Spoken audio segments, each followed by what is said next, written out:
അനുഗ്രഹങ്ങളുടെ മാസമായ റമദാൻ, ബറക്കത്തുടെ മാസമായ റമദാൻ അല്ലാഹു നിങ്ങളിലേക്ക് സമാഗതമാക്കി തന്നിരിക്കുകയാണ്. ഇത് ശഹറുൽ മർഹമ, ഇത് കാരുണ്യത്തിന്റെ മാസമാണ്. ശഹറുൽ മഗ്ഫിറ, അത് പാപമോചനത്തിന്റെ മാസമാണ്. റമദാൻ എന്ന് പറയുന്ന വാക്കിന്റെ ഓരോ ഹർഫിന്റെ പോലും വ്യാഖ്യാനം തന്ന ഉലമാക്കളുണ്ട്. റഹ്മത്തും മിനല്ലാഹ് വമഗ്ഫിറത്തും മിനല്ലാഹ് വദമാനും മിനല്ലാഹ് വഅംനും മിനല്ലാഹ് വനൂറും മിനല്ലാഹ്. അല്ലാഹുവിൽ നിന്നുള്ള റഹ്മത്താണ്, കാരുണ്യമാണ്, പാപമോചനമാണ്, മനക്കരുത്താണ്, നിർഭയത്വമാണ്, പ്രകാശമാണ് റമദാൻ. ആ വാക്കിന് പോലും റമദാൻ കരിച്ചു കളയുന്നത് എന്നാണ് അതിന്റെ അർത്ഥം. എല്ലാ പാപങ്ങളെയും കരിച്ചു കളഞ്ഞ് സ്ഫുടം ചെയ്ത് ഒരു നല്ല മനുഷ്യനെ വാർത്തെടുക്കാനുള്ള മാസമാണ് റമദാൻ എന്ന് പറയുന്നത്. അല്ലാഹു സുബ്ഹാനഹു വ തആല ഇത്രയൊക്കെ പ്രാധാന്യം ഈ മാസത്തിന് വേണ്ടി നൽകുമ്പോ ആകാശങ്ങൾ സജ്ജമാണ്.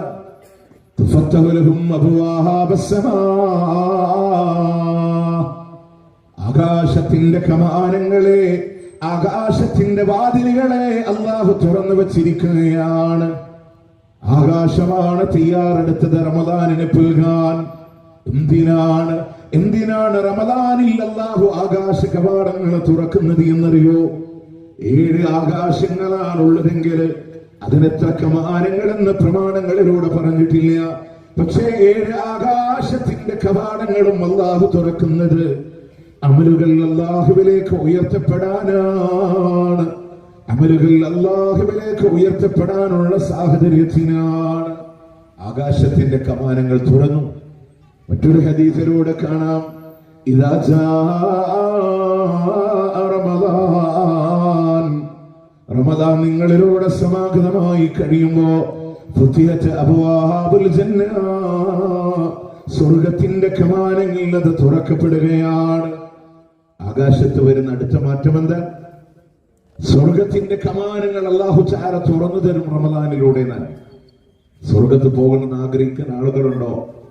നിങ്ങൾക്കുള്ള എല്ലാ അവസരവും അല്ലാഹു റമദാനിലൂടെ വെച്ചു തരികയാണ്. മറ്റൊരാ വീണ്ടും പ്രവാചകൻ സല്ലല്ലാഹു അലൈഹി വസല്ലം പറയാണ്, സ്വർഗത്തിന്റെ കമാനങ്ങൾ തുറക്കപ്പെടുകയാണെങ്കിൽ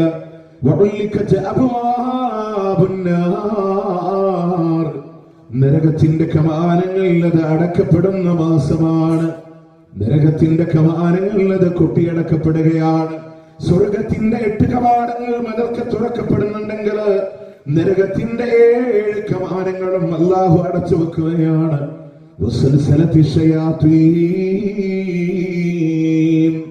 ശൈത്താന്മാരെ ചങ്ങലക്കിടപ്പെടുന്ന മാസമാണ്. മറ്റൊരു ഹദീസിലൂടെ കാണാം, ശൈത്താന്മാരെ ബന്ധിപ്പിക്കുന്ന മാസമാണ്. മറ്റൊരു ഹദീസിലൂടെ പറഞ്ഞു, മറദത്തിൽ ജിന്നു, ജിന്നുവർഗത്തിലെ പോക്കിരികളായ ശൈത്താന്മാരെ അല്ലാഹു ബന്ധിക്കുന്ന മാസമാണ് റമദാൻ. എന്താ പറഞ്ഞത്? ആകാശലോകത്തിന്റെ കമാനങ്ങൾ തുറന്നു, സ്വർഗത്തിന്റെ കമാനങ്ങൾ തുറക്കപ്പെട്ടു, നരകത്തിന്റെ കമാനങ്ങൾ അടക്കപ്പെട്ടു. ഇത് ആകാശലോകത്ത് വരുന്ന മാറ്റമാണെങ്കിൽ ഭൂമിയിൽ മനുഷ്യരെ നിങ്ങൾക്ക് നന്നാവാൻ, മനുഷ്യനെ വഴികേടിലേക്ക് നയിക്കുന്ന ശൈത്താന്മാരെ അല്ലാഹു ബന്ധിക്കുന്ന മാസമാണ് റമദാൻ. അപ്പൊ നമ്മളൊക്കെ പറയുന്നാലും ചെറുകിട തെറ്റുകളൊക്കെ ചെയ്യുന്ന ആൾക്കാരെന്നാലും ഉണ്ടല്ലോ, അല്ലെ? അതുകൊണ്ടാണ് ഹദീസിനെ ജംഅ ചെയ്ത് ഉലമാക്കൾ പറഞ്ഞത്, വമറദത്തിൽ ജിന്നു, ജിന്ന് വർഗത്തിലെ പോക്കിരികളെയാണ് അല്ലാഹു ബന്ധിക്കുന്നതെന്ന്. ചെറുകിട ശൈത്താന്മാരൊക്കെ പിന്നെയും ബാക്കിയാണ്. അതുകൊണ്ടാണ് റമദാനിനെ മറ്റു മാസങ്ങളെ കമ്പയർ ചെയ്യുമ്പോൾ റമദാനിൽ പാപങ്ങൾ കുറയാനുള്ള കാരണമെന്ന് ശൈഖുൽ ഇസ്ലാം. മറ്റു മാസങ്ങളെ താരതമ്യം ചെയ്യുമ്പോൾ റമദാനിൽ പാപങ്ങൾ കുറയാനുള്ള കാരണം. അപ്പൊ ആളുകൾക്ക് നന്നാകണമെന്ന് ആഗ്രഹിക്കുന്നവർക്ക് നന്നാകാൻ ഏറ്റവും നല്ല മാസമാണ് റമദാൻ. ഏറ്റവും നല്ല മാസമാണ് റമദാൻ. ഓക്കെ, അപ്പൊ ആകാശലോകവും ഭൂമി ലോകവും അതിന് സജ്ജമാണ്. ആകാശലോകത്ത് മലായികതകൾ പോലും ഒരുങ്ങി നിൽക്കാണ്. റമദാനിന്റെ ആദ്യ ദിനങ്ങൾ ഇങ്ങനെ കടന്നു വരുമ്പോ ആകാശത്ത് നിന്ന് വിളിച്ചു പറയുന്ന മലായികത്തുകൾ പറയുന്നുണ്ട്, നന്മ ആഗ്രഹിക്കുന്നവരെ മുന്നോട്ട് വന്നാലും തിന്മ ചെയ്യാൻ ആഗ്രഹിക്കുന്നവരെ പുറകോട്ട് പോയാലും ആ തിന്മയെ ചുരുക്കിയാലും എല്ലാ നിലക്കും സജ്ജമാണ്. മാത്രമല്ല ഈ മാസം ശഹറുൽ മർഹമ,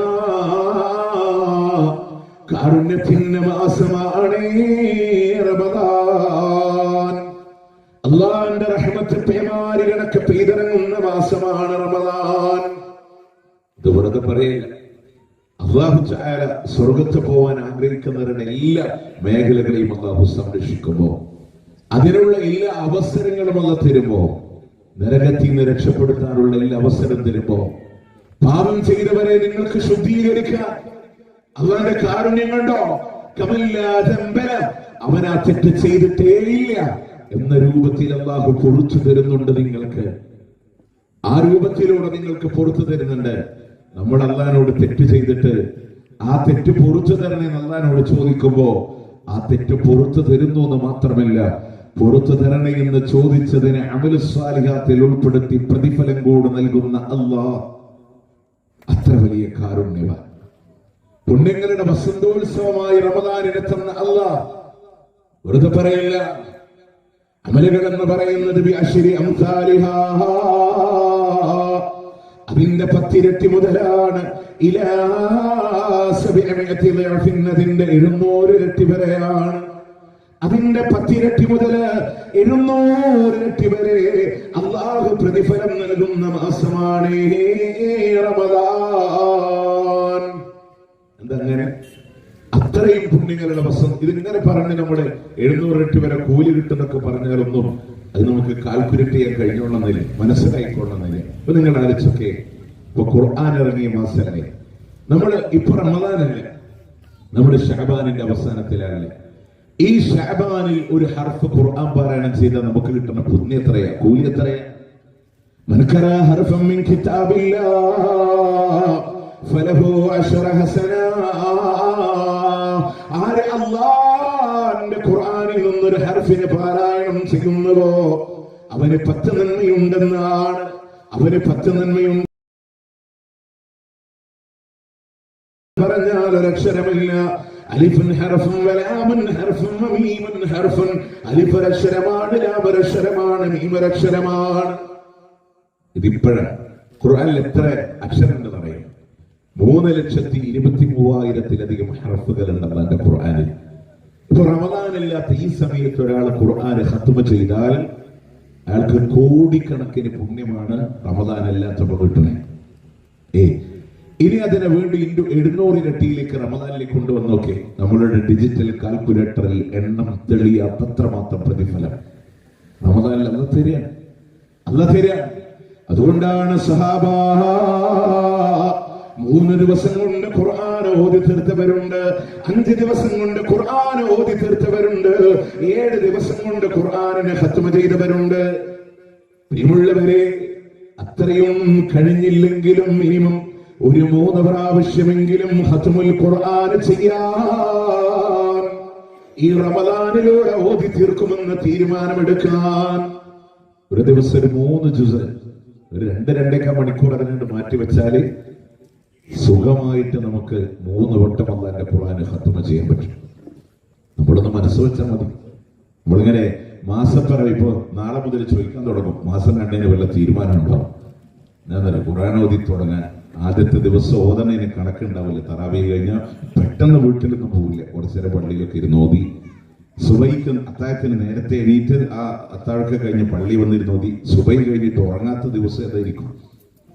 ആദ്യത്തെ റമദാനായിരിക്കും. അന്ന് കുറച്ചേരം ഓതി.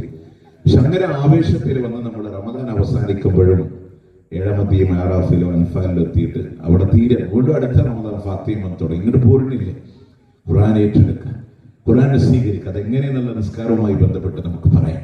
പക്ഷേ അങ്ങനെ ആ ഖുർആന്റെ പാരായണം ചെയ്ത പുണ്യത്ര, അതാണ് നന്മകളുടെ വസന്തോത്സവം എന്ന് പറഞ്ഞ് ഫർദ് നമസ്കാരങ്ങള് സ്വലാത്തുൽ ജമാഅ അഫ്ദലു മിൻ സ്വലാത്തിൽ ഫർദി 27 ദറജ. ജമാഅത്ത് നമസ്കാരമില്ലേ, ഒറ്റക്ക് നമസ്കരിക്കുന്നതിനേക്കാൾ 27 ഇരട്ടി പുണ്യമുണ്ടെന്നാണ് 27 ഇരട്ടി പുണ്യമുണ്ടെന്നാണ്. അത് റമദാനില്ലാത്തപ്പോഴാണ്. 27 ഇരട്ടി വെറുതെ കിട്ടൂല കേട്ടോ. 27 ഇരട്ടി പ്രതിഫലം കിട്ടാൻ 27 കണ്ടീഷൻസ് ഉണ്ട്. പഠിക്കണം നമ്മൾ. ആ 27 ഇരട്ടി പാലിക്കുമ്പോഴാണ് 27 ഇരട്ടി പുണ്യം നമുക്ക് ലഭിക്കുന്നത്. അത് റമദാനില്ലാത്തപ്പോഴാണ്. അതിനെ വീണ്ടും 700 കൊണ്ട് പ്രിയമുള്ളവരെ, റമദാന് 30 അല്ലാഹു തന്നാൽ 150ഓളം ഭക്തിന്റെ ജമാഅത്തുകളാ അള്ളാന്റെ പള്ളിയിലൂടെ നമസ്കരിക്കാനുള്ള അവസരങ്ങൾ കിട്ടുന്നതെങ്കിൽ എത്ര പുണ്യമാ. റമദാനിലൂടെ നേടിയെടുക്കാൻ കഴിയുന്നത് മാത്രമാണോ പ്രിയമുള്ളവർ? ഇബാദത്തിലല്ലാതെ റമദാനിലൂടെ സമയങ്ങൾ നമ്മളിലൂടെ കടന്നു പോകണില്ല. കാരണം സുബഹി മുതൽ മഗ്‌രിബ് വരെ നോമ്പുകാരനാണ്, മുഴുവൻ ദിവസവും നോമ്പുകാരനാണ്. അതിനിടയിലുള്ള നമസ്കാരങ്ങളാണ്.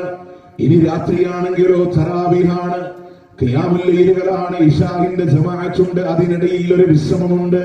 പ്രിയമുള്ളവരെ, ആ നിസ്കാരം പോലും ആരെങ്കിലും സുബഹി ജമാഅത്തായി നമസ്കരിച്ച മൻ സല്ല സുബ്ഹ ഫീ ജമാഅത്തിൻ ഫകഅന്നമാ സല്ല ലൈല കുല്ലാ, ഒരു രാത്രി മുഴുവൻ നിന്ന് നമസ്കരിച്ച കൂലി അല്ലാഹു നൽകുകയാണ്. ആരെങ്കിലും ഇശാ ജമാഅത്തായി നമസ്കരിച്ചാൽ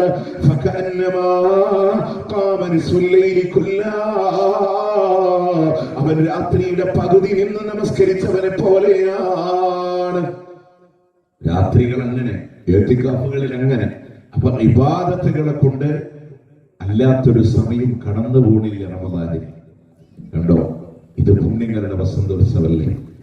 ഒരു സ്വതക്ക കൊടുച്ചാല് ഇന്ന് 1 രൂപയുടെ സ്വതക്കയാണെങ്കിൽ റമദാനിൽ അതിന്റെ 700 ഇരട്ടി ചെയ്ത കൂലിയാണ് അല്ലേ.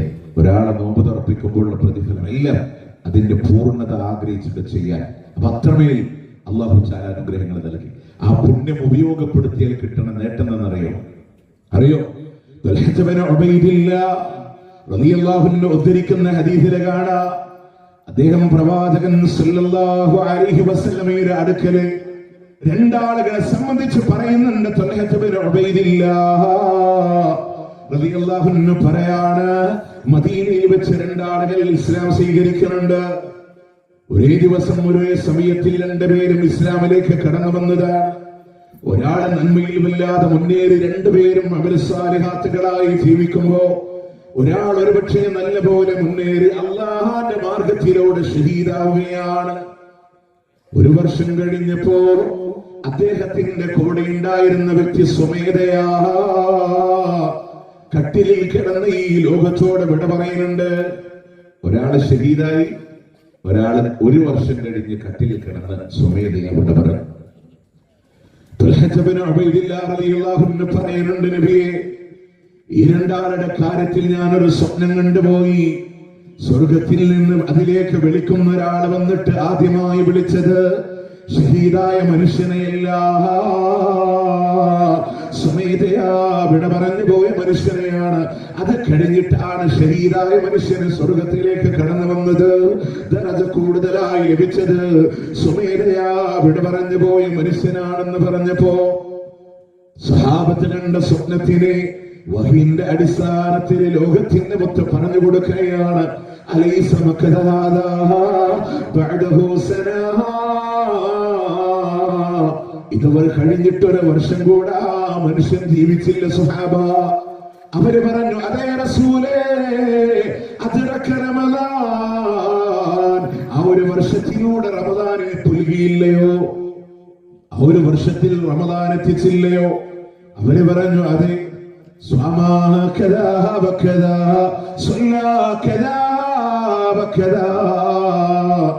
ഇന്നെ പോലെ നിസ്കരിച്ചില്ലേ, ഇന്നെ പോലെ നോമ്പെടുത്തില്ലേ? അവർ പറഞ്ഞു, നബിയെ, എല്ലാ പ്രവർത്തികളും ചെയ്തതാണ്, ആ റമദാനിനെ ഉപയോഗപ്പെടുത്തിയതാ. ഷഹീദായ മനുഷ്യനേക്കാൾ ആകാശഭൂമികളുടെ വ്യത്യാസത്തിൽ അല്ലാഹു ദറജ കൊടുത്തത്. ഒരു ഷഹീദിന് കിട്ടുന്ന ദറജ നിസ്സാരമല്ല. ولا تحسبن الذين قتلوا في سبيل الله أمواتا بل أحياء عند ربهم يرزقون. അള്ളാഹുവിന്റെ മാർഗത്തിൽ ഷഹീദായവരെ സംബന്ധിച്ച് മരിച്ചവരാണെന്ന് നിങ്ങൾ വിചാരിക്കേണ്ട. വല്ലഹയാവുന്നവരെ ജീവിച്ചിരിക്കുന്നവരാണ് എവിടെ? ഇൻദ റബ്ബിഹിം, അവരുടെ റബ്ബിന്റെ അടുക്കലാണ്. അവർക്ക് ഉപജീവനം പോലും നൽകപ്പെടുന്നുണ്ട്. ചില ആളുകളൊക്കെ മഹാന്മാരോട് ചോദിക്കാൻ ഈ ആയത്തിനെ തെളിവാക്കി. അവർ ജീവിച്ചിരിക്കണവരല്ലേ? ഇപ്പൊ പോലും നടന്ന സമ്മേളനത്തിന്റെ വേദിയിൽ പരിശുദ്ധാത്മാക്കളൊക്കെ വന്നിട്ടുണ്ടെന്നൊക്കെ പറഞ്ഞു. പക്ഷേ അള്ളാന്റെ ഖുർആൻ പറഞ്ഞു ജീവിച്ചിരിക്കുന്നവരെ ഇൻദ റബ്ബിഹിം, അള്ളാന്റെ അടുക്കലാണ്. തഫ്സീർ ജലാലയിൽ പറഞ്ഞ അവരുടെ ആത്മാക്കൾ ഹരിതപറവകൾക്കുള്ളിലായി സ്വർഗത്തിൽ വിഹരിക്കുമെന്നാണ് അതിന്റെ അർത്ഥമെന്ന് വിശദീകരിച്ചു. ആയത്തിന്റെ സബബുൻ നുസൂൽ ഇറങ്ങാനുള്ള കാരണം കാണാം. ശുഹദാക്കളോട് അള്ളാഹു ചോദിക്കുന്നു, ഇനി നിങ്ങൾക്ക് എന്തെങ്കിലും അനുഗ്രഹങ്ങൾ വേണോ? അവര് പറയുന്നുണ്ടല്ലാ, തന്നത് തന്നെ ധാരാളമാണ്, ഞങ്ങളെ ദുനിയാവിലേക്കൊന്ന് മടക്കി തരുമോ അല്ലാ? എന്തിനാണെന്നറിയോ? ഇനിയും നിന്റെ മാർഗത്തിലൂടെ ശഹീദാവാനാ. ഇവിടെ ശുഹദാക്കൾക്ക് നൽകുന്ന സ്ഥാനം നിങ്ങളുടെ പിൻഗാമികളോട് പറഞ്ഞു കൊടുത്താൽ അവരൊരിക്കലും ഇതിൽ നിന്ന് പിന്മാറുകയില്ലല്ലോ. അതൊന്ന് അറിയിച്ചു കൊടുക്കാനാണെന്ന് പറയുമ്പോ അല്ലാഹ് പറയുന്നുണ്ട്, എന്നിൽ നിന്നൊരു വാക്ക് കടന്നു വന്നിട്ടുണ്ട്. ആ വാക്ക് എന്താണെന്നറിയോ? മരിച്ചവരെ ഇനി ഞാൻ മടക്കി വിടൂല, അതുകൊണ്ട് ഞാൻ തന്നെ അറിയിച്ചോളാം എന്ന് പറഞ്ഞ ജിബ്രീൽ അലൈഹിസ്സലാം വഴി മുത്തുനബിയിലേക്ക് അവതീർണമായ ആയത്താണ് വലാ തഹ്സബന്നല്ലദീന ഖുതിലൂ എന്ന് വരുന്ന ഈ ആയത്തെന്നുണ്ടെങ്കിൽ ആ ഷഹീദിനെക്കാളും ദറജ മുകളിലാണ്. ഒരു റമദാനെങ്ങാനും കൂടുതൽ അവരെക്കാൾ കൂടുതൽ ഉപയോഗപ്പെടുത്താൻ കഴിഞ്ഞാൽ അള്ളാഹു നൽകുന്ന പ്രതിഫലം എന്നുള്ളത് അവരെക്കാൾ മുകളിലാണ്.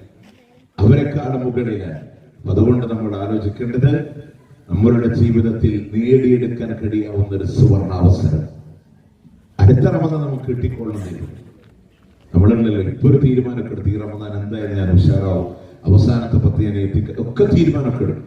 കുറച്ച് ദിവസം ഇങ്ങനെ പോയ ഭൗതികതയിൽ ഇങ്ങനെ ഓടണ നേരത്തെ ഒരു 4 ഇഫ്താർ വരുന്നു, കുടുംബക്കാരൻ നോമ്പർപ്പിക്കാൻ പോക്കൊക്കെ ആവുമ്പോ പള്ളിയിലൊക്കെ വിട്ട് പുറത്തിങ്ങനെ നടക്കാൻ തുടങ്ങുമ്പോൾ നമുക്ക് തോന്നി ഈ റമദാൻ ഏതായാലും കഴിഞ്ഞു പോകും, ഇനിയാണ് അടുത്ത റമദാൻ വന്നേക്കും. പക്ഷെ നമ്മളുണ്ടാവുന്നുള്ളതിൽ ഉറപ്പില്ല. അതുകൊണ്ട് ഈ അവസരത്തെ ഉപയോഗപ്പെടുത്താൻ നമുക്ക് തയ്യാറാവേണ്ടതുണ്ട്. പ്രിയമുള്ളവരെ, ഇത്രയൊക്കെ ഫضലുകൾ, ഇത്രയൊക്കെ ശ്രേഷ്ഠതകൾ ഈ മാസത്തിന് അള്ളാഹു നൽകാനുള്ള കാരണം എന്താണ്? അവിടെ ഖുർആൻ പറഞ്ഞു ഷഹ്റു റമദാൻ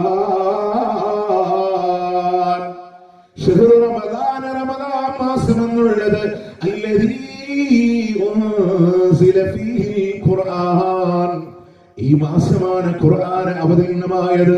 ഇത് വെറുമൊരു ഗ്രന്ഥമല്ല, ഹുദൽ ലിന്നാസ്, മുഴുവൻ മനുഷ്യർക്കുമുള്ള മാർഗദർശനമാണ്. വബയ്യിനാതിൻ മിനൽ ഹുദാ വൽ ഖുർആൻ അവതീർണമായ മാസമാണ് റമദാൻ. ഖുർആൻ ഇറങ്ങിയത് നമ്മൾ മനസ്സിലാക്കേണ്ടത് ഖുർആൻ മാത്രമല്ല കേട്ടോ. ഖുർആൻ ഇറങ്ങിയതാണ് ഈ പ്രത്യേകതയെങ്കിൽ തൗറാത്ത് അവതീർണമായത് റമദാനിലാണ്. ഇൻജീലും സബൂറും അല്ലാഹു അവതരിപ്പിച്ചത് റമദാനിലാണ്. അതൊക്കെ അതിന്റെ ആദ്യത്തെയും അവസാന രണ്ടാമത്തെയും 10 ദിനങ്ങളിലാണെങ്കിൽ അവസാനത്തെ 10ലാണ് ഒടുവിലത്തെ വേദഗ്രന്ഥമായ ഖുർആൻ അല്ലാഹു അവതരിപ്പിച്ചത് റമദാനിന്റെ അവസാന 10ലാണ്. നമ്മൾ വിചാരിക്കും പല സന്ദർഭങ്ങളിലല്ലേ ഖുർആൻ ഇറങ്ങിയത്, പിന്നെ എങ്ങനെ അത് റമദാനിന്റെ അവസാനത്തെ 10ലാന്ന് പറയും, അല്ലെ റമദാനിലാന്ന് പറയും? അല്ലാഹു ലോകത്താദ്യമായി പടച്ചത് ലൗഹുൽ മഹ്ഫൂദിലെ കലമാണ്. ആ കലമാണ് ഇമാം ബൈഹഖിയുടെ സുനനിലൂടെ കാണാം. ലോകത്ത് അല്ലാഹു ആദ്യമായി പടച്ചത് പേനയാണ്. പലരും പറഞ്ഞു മുത്തുനബിയാണ്.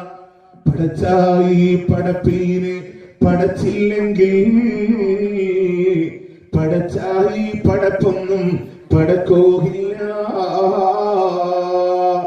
ലൗലാക ലമാ ഖലഖ്തുൽ അഫ്ലാഖ്. അവ്വൽ മൗദൂഇൻ ഫിൽ ഹദീസ്, ഹദീസ് ലോകത്ത് ആദ്യമായി കെട്ടിയുണ്ടാക്കിയ ഹദീസ് അതാണ്.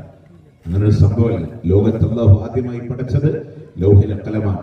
ആ പേനയോട് അല്ലാഹു എന്തെന്ന് എഴുതി വെക്കാൻ പറഞ്ഞോ? അതായത് ലോകത്ത് നടക്കുന്നത്. ആ ലൗഹിൽ മഹ്ഫൂദിലെ അല്ലാഹു പ്രത്യേകമായി എഴുതി വെച്ച വിശുദ്ധ ഖുർആൻ.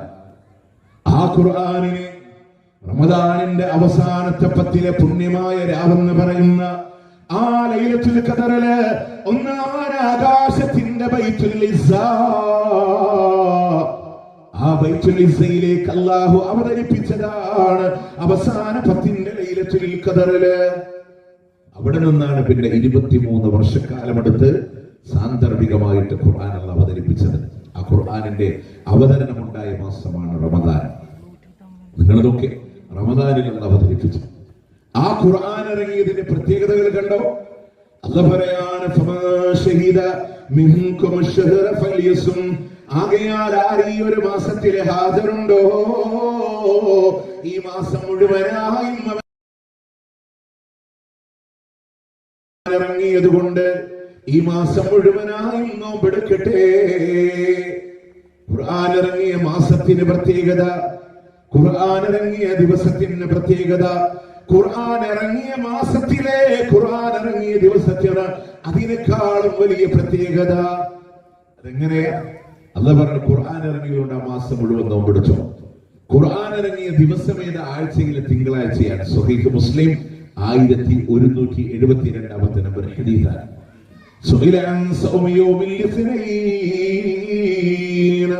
തിങ്കളാഴ്ച നോമ്പിനെ സംബന്ധിച്ച് ചോദിക്കപ്പെടുമ്പോ അവിടെ നിന്ന് പറയുന്നുണ്ട്, ഫീഹി വലിച്ചു, ഞാൻ ജനിച്ചതാ തിങ്കളാഴ്ചയാണ്, എന്നെ പ്രവാചകനായി നിയോഗിച്ചത്,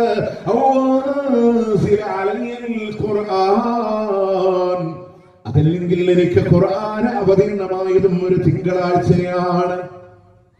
ഉച്ചനബിക്ക് ഉലമാക്കൾ പറഞ്ഞില്ല, ഹിറാ ഗുഹരത്തിന്റെ മുഹുരത്തില് ലോകത്തിന്റെ പ്രവാചകൻ ഏകനായിരിക്കുമ്പോ നബുവത്തിന്റെ ഇളം തെന്നലുമായി മലക്കു ജിബ്രീൽ ആദ്യമായി പ്രവാചകന്റെ മുമ്പില് പെയ്തിറങ്ങിപ്പോയ നിമിഷമുണ്ടല്ലോ, അതും ഒരു തിങ്കളാഴ്ചയായിരുന്നു എന്ന് കാണാം. ഉണ്ടോ?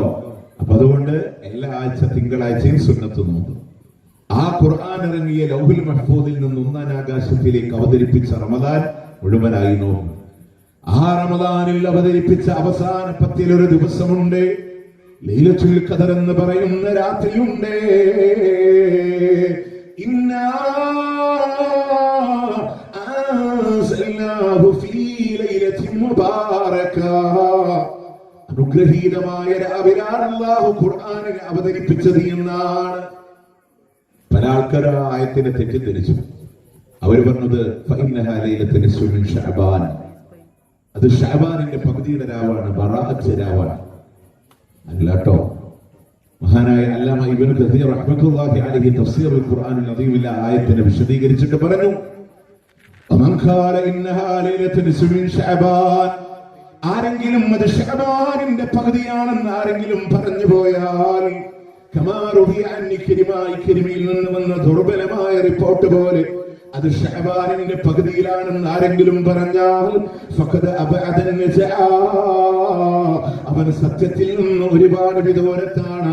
ഫഇന്ന നസ്ൽ ഖുർആൻ ഫഇന്നഹാ ഫീ റമളാൻ, ഖുർആനിന്റെ ഖണ്ഡിതമായ അഭിപ്രായം അത് റമളാനിലാണെന്നാണ്. ഖുർആൻ ഒരായത്തിന് മറ്റൊരിടത്ത് തഫ്സീർ പറയും, അതാണ് ശഹ്റു റമളാനല്ലദീ ഉൻസില ഫീഹിൽ ഖുർആൻ. മറ്റൊരായത്തിൽ അല്ലാഹു പറഞ്ഞു, ആ ലൈലത്തുൽ മുബാറക ഏതാണ്? ഇന്നാ അൻസൽനാഹു ഫീ ലൈലത്തിൽ ഖദർ, അത് ലൈലത്തുൽ ഖദറാണ്. ലൈലത്തുൽ ഖദറാണ്. ലൈലത്തുൽ ഖദർ എപ്പോഴാണ്? അതിന്റെ അവസാന 10ലാണ്.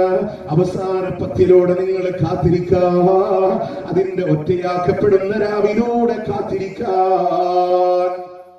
ഖുർആൻ ഇറങ്ങിയതുകൊണ്ട് ഇത്രയും പ്രത്യേകത നൽകുമ്പോ ആ ദിവസം നമ്മളോട് കാത്തിരിക്കാൻ. ലൈലത്തുൽ ഖദരി ഖൈറും മിൻ അൽഫി ശഹർ, 1000 മാസങ്ങളെക്കാളും പുണ്യമുണ്ട്. 1000 മാസങ്ങളെക്കാളും പുണ്യമുണ്ട്.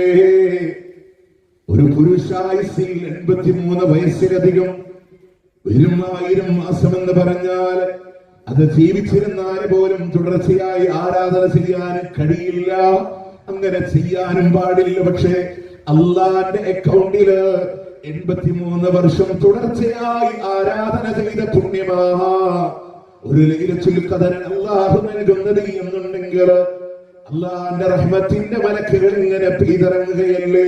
തനസ്സലുൽ മലായികത്തു വറൂഹു ഫീഹാ ബിഇദ്നി റബ്ബിഹിം. അള്ളാന്റെ അനുമതി പ്രകാരം ജിബ്രീലും മറ്റു മലക്കുകളും ഇങ്ങനെ ഇറങ്ങി വരുന്നുണ്ട്. പ്രഭാതോദയം വരെയും ശാന്തിയാണ്, സമാധാനമാണ്.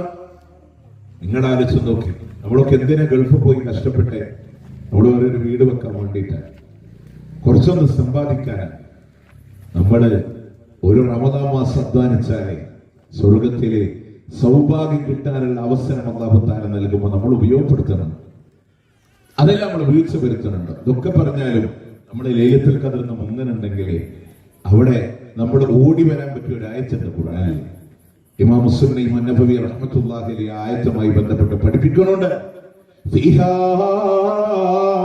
യുഫറഖു കുല്ലു അംരിൻ ഹകീം. ബലവത്തായ എല്ലാ കാര്യങ്ങളും അള്ളാഹു വേർതിരിക്കുന്ന രാവാണ്. വേർതിരിക്കുന്ന രാവോടെ തീരുമാനിച്ചിട്ടുണ്ടെങ്കിൽ ആ തീരുമാനങ്ങളെ നടപ്പിൽ വരുത്താൻ, ഒരു വർഷത്തിന്റെ കാര്യങ്ങളെ നടപ്പിൽ വരുത്താൻ ഉത്തരവ് കൈമാറുന്ന രാവാണേ ലൈലത്തുൽ ഖദർ. മനസ്സിലായോ? ഈ റമദാനം കഴിഞ്ഞിട്ട് അടുത്ത ശവ്വാല് 6 അന്ന് മഗ്‌രിബ് സമയത്ത് നിങ്ങൾ ഇങ്ങനെ ഇവിടെ ഇന്ന റോഡിൽ ഇന്ന സ്ഥലത്ത് നമ്മളുടെ ജീവിതം ഇന്ന രൂപത്തിലാവണം. അതിന്റെ റിസ്ക് ഉറങ്ങാൻ കഴിയോ? അല്ലാഹുവേ ദീർഘായുസ്സ് തരണേ അല്ലാ, ആഫിയത്ത് തരണേ അല്ലാ, അപകടങ്ങൾ തരണേ അല്ലാ. ഉത്തരവ് കൈമാറുന്ന രാവിലെ ആ തീരുമാനങ്ങൾക്ക് വേണ്ടി അല്ലാഹുവിനോട് ദുആ ചെയ്യാൻ ഓടി വരില്ലേ? നമ്മള് ഓടി വരില്ല അല്ലാഹുവിന്റെ പള്ളിയിൽ. അതുപോലെ കടന്നു വരണം ലൈലത്തുൽ ഖദർ. ആ ഖുർആൻ ഇറങ്ങിയ രാവ്. ഇനി പ്രിയമുള്ളവരെ, ഖുർആൻ ഇറങ്ങിയ മാസത്തിൽ ഖുർആൻ എങ്ങനെയാണ് നമ്മൾ കാണുന്നത്? എങ്ങനെയാണ് നമ്മൾ കാണുന്നത്? തിലാവത്തുണ്ട് ഖുർആനിൽ. ഒരൊറ്റ നേരത്തെ ഇവിടെ അധ്യക്ഷ സംസാരത്തിൽ സംസാരിച്ചു വന്ന ഒരായത്തിൽ 25-ാം സൂറത്ത് ഫുർഖാനിലെ 30-ാമത്തെ ആയത്ത് ഓതിയില്ലേ? വഖാല റസൂൽ യാ റബ്ബി ഇന്ന ഖൗമി തഖദു ഹാദൽ ഖുർആന മഹ്ജൂറാ. അല്ലാഹുവിന്റെ മുത്ത് റസൂൽ അല്ലാഹുവിന്റെ മുമ്പിൽ പരാതി പറയുന്നുണ്ട്. എന്റെ ഉമ്മത്ത് ഇങ്ങനെ ഈ ആമ്പാറ്റകളെ പോലെ നരകത്തിൽ വന്ന് വീഴാനുള്ള കാരണം എന്താണെന്നറിയോ? ഇത്തഖദൂ ഹാദൽ ഖുർആന മഹ്ജൂറാ. ഈ ഖുർആനിനെ അവഗണിച്ചു പോയി അല്ലാഹ്. ഈ ഖുർആനിനെ അകന്നെ മുതൽ നാസ് വരെ ഒരാവർത്തിയെങ്കിൽ സംശീകരിച്ചു വരാൻ. ഈ അടുത്ത നാളിൽ അവരെ ഒരാള് ഇന്റർവ്യൂ ചെയ്യുമ്പോ അള്ളാന്റെ ഖുർആൻ പഠിച്ചു തീർത്ത് അവർ പറഞ്ഞതെന്നറിയാം. ഞങ്ങളുടെ എന്റെ ഡിഗ്രി ഫസ്റ്റ് ഇയർ പഠിക്കുന്ന സമയത്ത് ഒരു വീട്ടില് നമ്മളിങ്ങനെ ക്ലാസ് എടുക്കുകയായിരുന്നു. അന്ന് പറഞ്ഞ ഈ വാചകം ഞാൻ അന്ന് ട്രയൽ തുടങ്ങിയതാണ്. നമുക്കാർക്കും അങ്ങനെ തോന്നൂല്ലല്ലോ. അവർ ഇസ്ലാം കിട്ടിയപ്പോൾ അതിന്റെ സൗഭാഗ്യം അല്ലാഹു തആല നിലനിർത്തി കൊടുക്കട്ടെ. അള്ളാഹുവിന്റെ സ്വർഗത്തിൽ ഒരുമിച്ച് വരാൻ അവർക്ക് എല്ലാ നഷ്ടങ്ങളും വിട്ട് സ്വർഗത്തിൽ സന്തോഷത്തോടെ അവരുടെ കുടുംബത്തിന്റെ കൂടെ ഇസ്ലാം സ്വീകരിച്ച് ഇന്ന് അവർ ജീവിക്കുന്ന ഒരുപാട് പ്രയാസങ്ങളിലാണ് ജീവിക്കുന്നത്. അതിന്റെ കൂടെ എല്ലാ വിഷമങ്ങളും ഇല്ലാത്ത സ്വർഗത്തിൽ സന്തോഷത്തോടെ നിൽക്കാൻ അള്ളാഹു തൗഫീഖ് നൽകി അള്ളാഹു അവരെ അനുഗ്രഹിക്കട്ടെ. ഞാൻ പറഞ്ഞതറിയോ, ഞാൻ പലപ്പോഴും ഇപ്പൊ അടുത്താണ് ഇന്റർവ്യൂ ഇറങ്ങിയത്. ഒരു 1.5 മാസം പോലും ആയിട്ടില്ലേ. പക്ഷെ ഞാനത് കേട്ടപ്പോൾ ഞാൻ സത്യത്തിൽ ഞെട്ടിപ്പോയി. കാരണം അവര് എന്റെ പേര് പറയുന്നിടത്ത് സ്വഭാഗി എന്ന് പറയുന്നിടത്ത് സ്വഹാബി എന്ന് അതിൽ പറഞ്ഞു. അപ്പോ എനിക്ക് വാട്സപ്പിൽ മെസ്സേജ് അയച്ചു, നമ്മളൊരു സ്വഹാബി ആയിരുന്നെങ്കിൽ അല്ലേ, പക്ഷെ നമുക്കതിന് ഭാഗ്യമില്ല എന്ന് പറഞ്ഞിട്ട് മെസ്സേജ് അയച്ചു. അപ്പോൾ ഞാനത് മൊത്തം ഇന്റർവ്യൂ ഇങ്ങനെ കേട്ടു വന്നത്. ഞാൻ പറഞ്ഞതറിയോ, നമ്മള് ജീവിതത്തിലൂടെ തീരുമാനമെടുക്കാൻ നമ്മുടെ ഖുർആനിനെ അവഗണിച്ചിട്ടുണ്ടോ പരിഗണിച്ചിട്ടുണ്ടോ എന്നല്ല നമ്മൾ ആലോചിച്ചു കഴിഞ്ഞാൽ ഇന്ന് വരെ വിശുദ്ധ ഖുർആൻ സ്വീകരിച്ചൊരു മനോഗതം നമ്മുടെ ഉണ്ടെന്ന് പറയാൻ പറ്റൂല. എന്റെ വിശ്വാസം അതിനെന്ന് പറയാൻ പറ്റില്ല. എത്ര ആയത്തുണ്ടെന്ന് ചോദിച്ചാൽ പോലും ആളുകൾക്ക് അറിയില്ല. 6200 ചില്ലറ വരുന്ന ആയത്തിനെ ഈത്തപ്പഴങ്ങളും തേനിന്റെ കുപ്പിയും കോഴിമുട്ടൊക്കെ ലേലം വിളിക്കാൻ വേണ്ടി 6666 എന്ന് പറഞ്ഞപ്പോ അണ്ണാക്ക് തൊടാതെ സ്വീകരിച്ചവരാ നമ്മൾ. പഠിച്ചിട്ടില്ലേ? നാളെ ഖബറിലൂടെ കടന്നു വന്ന് പ്രിയമുള്ളവരെ കൂടെയുള്ളവരെ മുഴുവനും വിട പറയുന്ന സന്ദർഭങ്ങളില് അല്ലാഹുവിന്റെ അള്ളാഹുവിന്റെ മലായിക്കത്തുകളില്ലാ ഖബറിലേക്ക് കടന്നു വരാണ്. അവരിങ്ങനെ ചോദ്യം ചോദിക്കുമ്പോ ഒരു ചോദ്യമുണ്ട്, നിന്റെ ഇൽമ് എന്താണെന്ന് ചോദിക്കുമ്പോ മറുപടി പറയണ്ടേ, ഖറഅതു കിതാബല്ലാഹ്, അല്ലാഹുവേ നിന്റെ ഗ്രന്ഥം ഞാൻ വായിച്ചവനാണ്, ഓതിയവനാണ്. ഫആമൻതു ബിഹി, ആ ഖുർആൻ കൊണ്ട് ഞാൻ വിശ്വസിച്ചവനാണ്. വതസദ്ദഖതു, അതിനെ ഞാൻ സത്യപ്പെടുത്തിയവനാണ്. അല്ലാഹ് ഉത്തരം പറയാൻ കഴിയുമെന്ന് ബോധ്യമുണ്ടോ നമ്മളിലൂടെ? ഖുർആനിന്റെ ആയത്താണ് എന്റെ വിശ്വാസത്തിന്റെ വിധാനമെന്ന് പറയാൻ, ആ ഖുർആൻ ഞാൻ ഓതിയിട്ടുണ്ടെന്ന് പറയാൻ, അള്ളാന്റെ ആയത്തുകൾ ഞാൻ സത്യപ്പെടുത്തിയിട്ടുണ്ടെന്ന് പറയാൻ, വാപ്പ മുസ്ലിമായതിന്റെ പേരിൽ ഉമ്മ മുസ്ലിമായതിന്റെ പേരിൽ അള്ളാഹു തന്ന സൗഭാഗ്യം തന്നെയാണ്. പക്ഷേ ഇന്ന് വരെ ഖുർആനിന്റെ അടിസ്ഥാനത്തിലേക്ക് മടങ്ങാത്തവരെ ആ ഖബറിലൂടെ ഉത്തരം പറയാൻ കഴിഞ്ഞില്ലെങ്കിൽ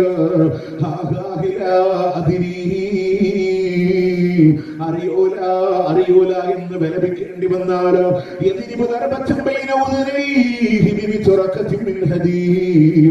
ഇരുമ്പിന്റെ ചുറ്റിക പോലുള്ള ആയുധം കൊണ്ട് അള്ളാഹുവിന്റെ മലായിക്കത്തുകൾ അവന്റെ രണ്ട് കാതുകൾക്കും മധ്യത്തിലൂടെ അടിക്കുമെന്നാണ്.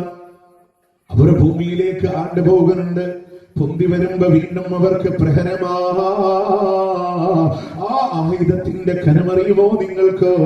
അതുകൊണ്ട് ഒരു പർവ്വതത്തിന്റെ ശിഖരത്തിലാണ് അടിക്കുന്നത് എങ്കിൽ ആ പർവ്വതം പോലും പരിപൂർണമായി മണ്ണായി പോകുമാറ് കനമുള്ള ആയുധമാ. ആകാശലോകത്ത് നിന്ന് വിളിച്ചു പറയുന്ന മലക്കുകൾ പറയുന്നുണ്ട്, അൽബിസൂഹു ബിന്നാർ, അഫ്രിഷൂഹു ബിന്നാർ, വഫ്തഹൂലഹു ബാബൻ ഇലന്നാർ. നരകത്തിന്റെ വിരിപ്പ് കൊടുത്തോ, നരകത്തിന്റെ വസ്ത്രം കൊടുത്തോ, നരകത്തിന്റെ കമാനം അവരുടെ ഖബറിലേക്ക് നിങ്ങൾ തുറന്നിട്ട് കൊടുത്തോ, നരകീയമായ അദാബുകൾ ഇങ്ങനെ കാണിച്ചു കൊടുത്തുകൊണ്ട് അവരോട് പറയാണ്, ഹാദാ മഖഅദിക ലക ഹത്താ യബ്അസക അല്ലാഹു പുനർജന്മം നൽകുന്നത് വരെയുമുള്ള നിന്റെ ഇരിപ്പിടമാണ്, സങ്കേതമാണെന്ന് അവരോട് പറയുമ്പോ ഈ മനുഷ്യനെ കരഞ്ഞിട്ട് പറയൂലേ, റബ്ബിലാ തുഖ്മിസാ,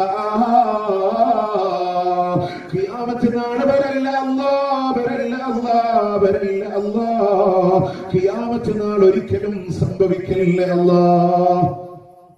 ആലോചിച്ചു നോക്കി. ആ ഖുർആൻ ഉത്തരം പറയാൻ കഴിയണ്ടേ? നാളെ പരലോകത്ത് റബ്ബിന്റെ കോടതിയിലൂടെ കടന്നു വരുമ്പോ ഈ റമദാനിലൂടെ നോറ്റുപോയ നോമ്പാവട്ടെ, ആ ഖുർആനാവട്ടെ,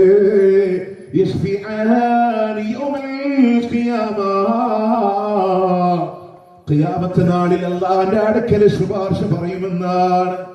നോമ്പ് പറയുന്നുണ്ട്, റബ്ബേ അവന്റെ ശരീരത്തിന്റെ ഇച്ഛകൾ ആഗ്രഹങ്ങളെ തടഞ്ഞു വെച്ചവനാണ് ഞാനെന്നുണ്ടെങ്കിൽ ഈ മനുഷ്യന്റെ വിഷയത്തിൽ എന്റെ ശുപാർശ സ്വീകരിക്കണേ. പക്ഷേ ഖുർആൻ പറയുന്ന വാക്കെന്താണെന്നറിയോ? അല്ലാഹുവേ ഞാൻ കാരണമായി ഉറക്കം നഷ്ടപ്പെട്ടവനാണ്, ഉറക്കമൊഴിഞ്ഞെന്നെ പാരായണം ചെയ്തവനാണ് അല്ലാഹ്. മനുഷ്യന്റെ വിഷയത്തിൽ എന്റെ ശുപാർശ സ്വീകരിക്കണേ അല്ലാഹ്. പറയാൻ കഴിയോ? ഖുർആൻ അങ്ങനെ ഉറക്കൊഴിച്ചിട്ട് പാരായണം ചെയ്തിട്ടുണ്ടോ? എന്തൊക്കെ അവസരം തന്നു റമദാനിലൂടെ ഖുർആനിന്റെ ഓരത്തുകൂടെ സഞ്ചരിക്കാൻ. ഇല്ലേ? പാരായണങ്ങൾ മാത്രമാണോ? സ്വഹാബത്തിന്റെ അത്താഴത്തിനെ പറ്റി പറയുന്ന ഹദീസിൽ പോലും കാണാം.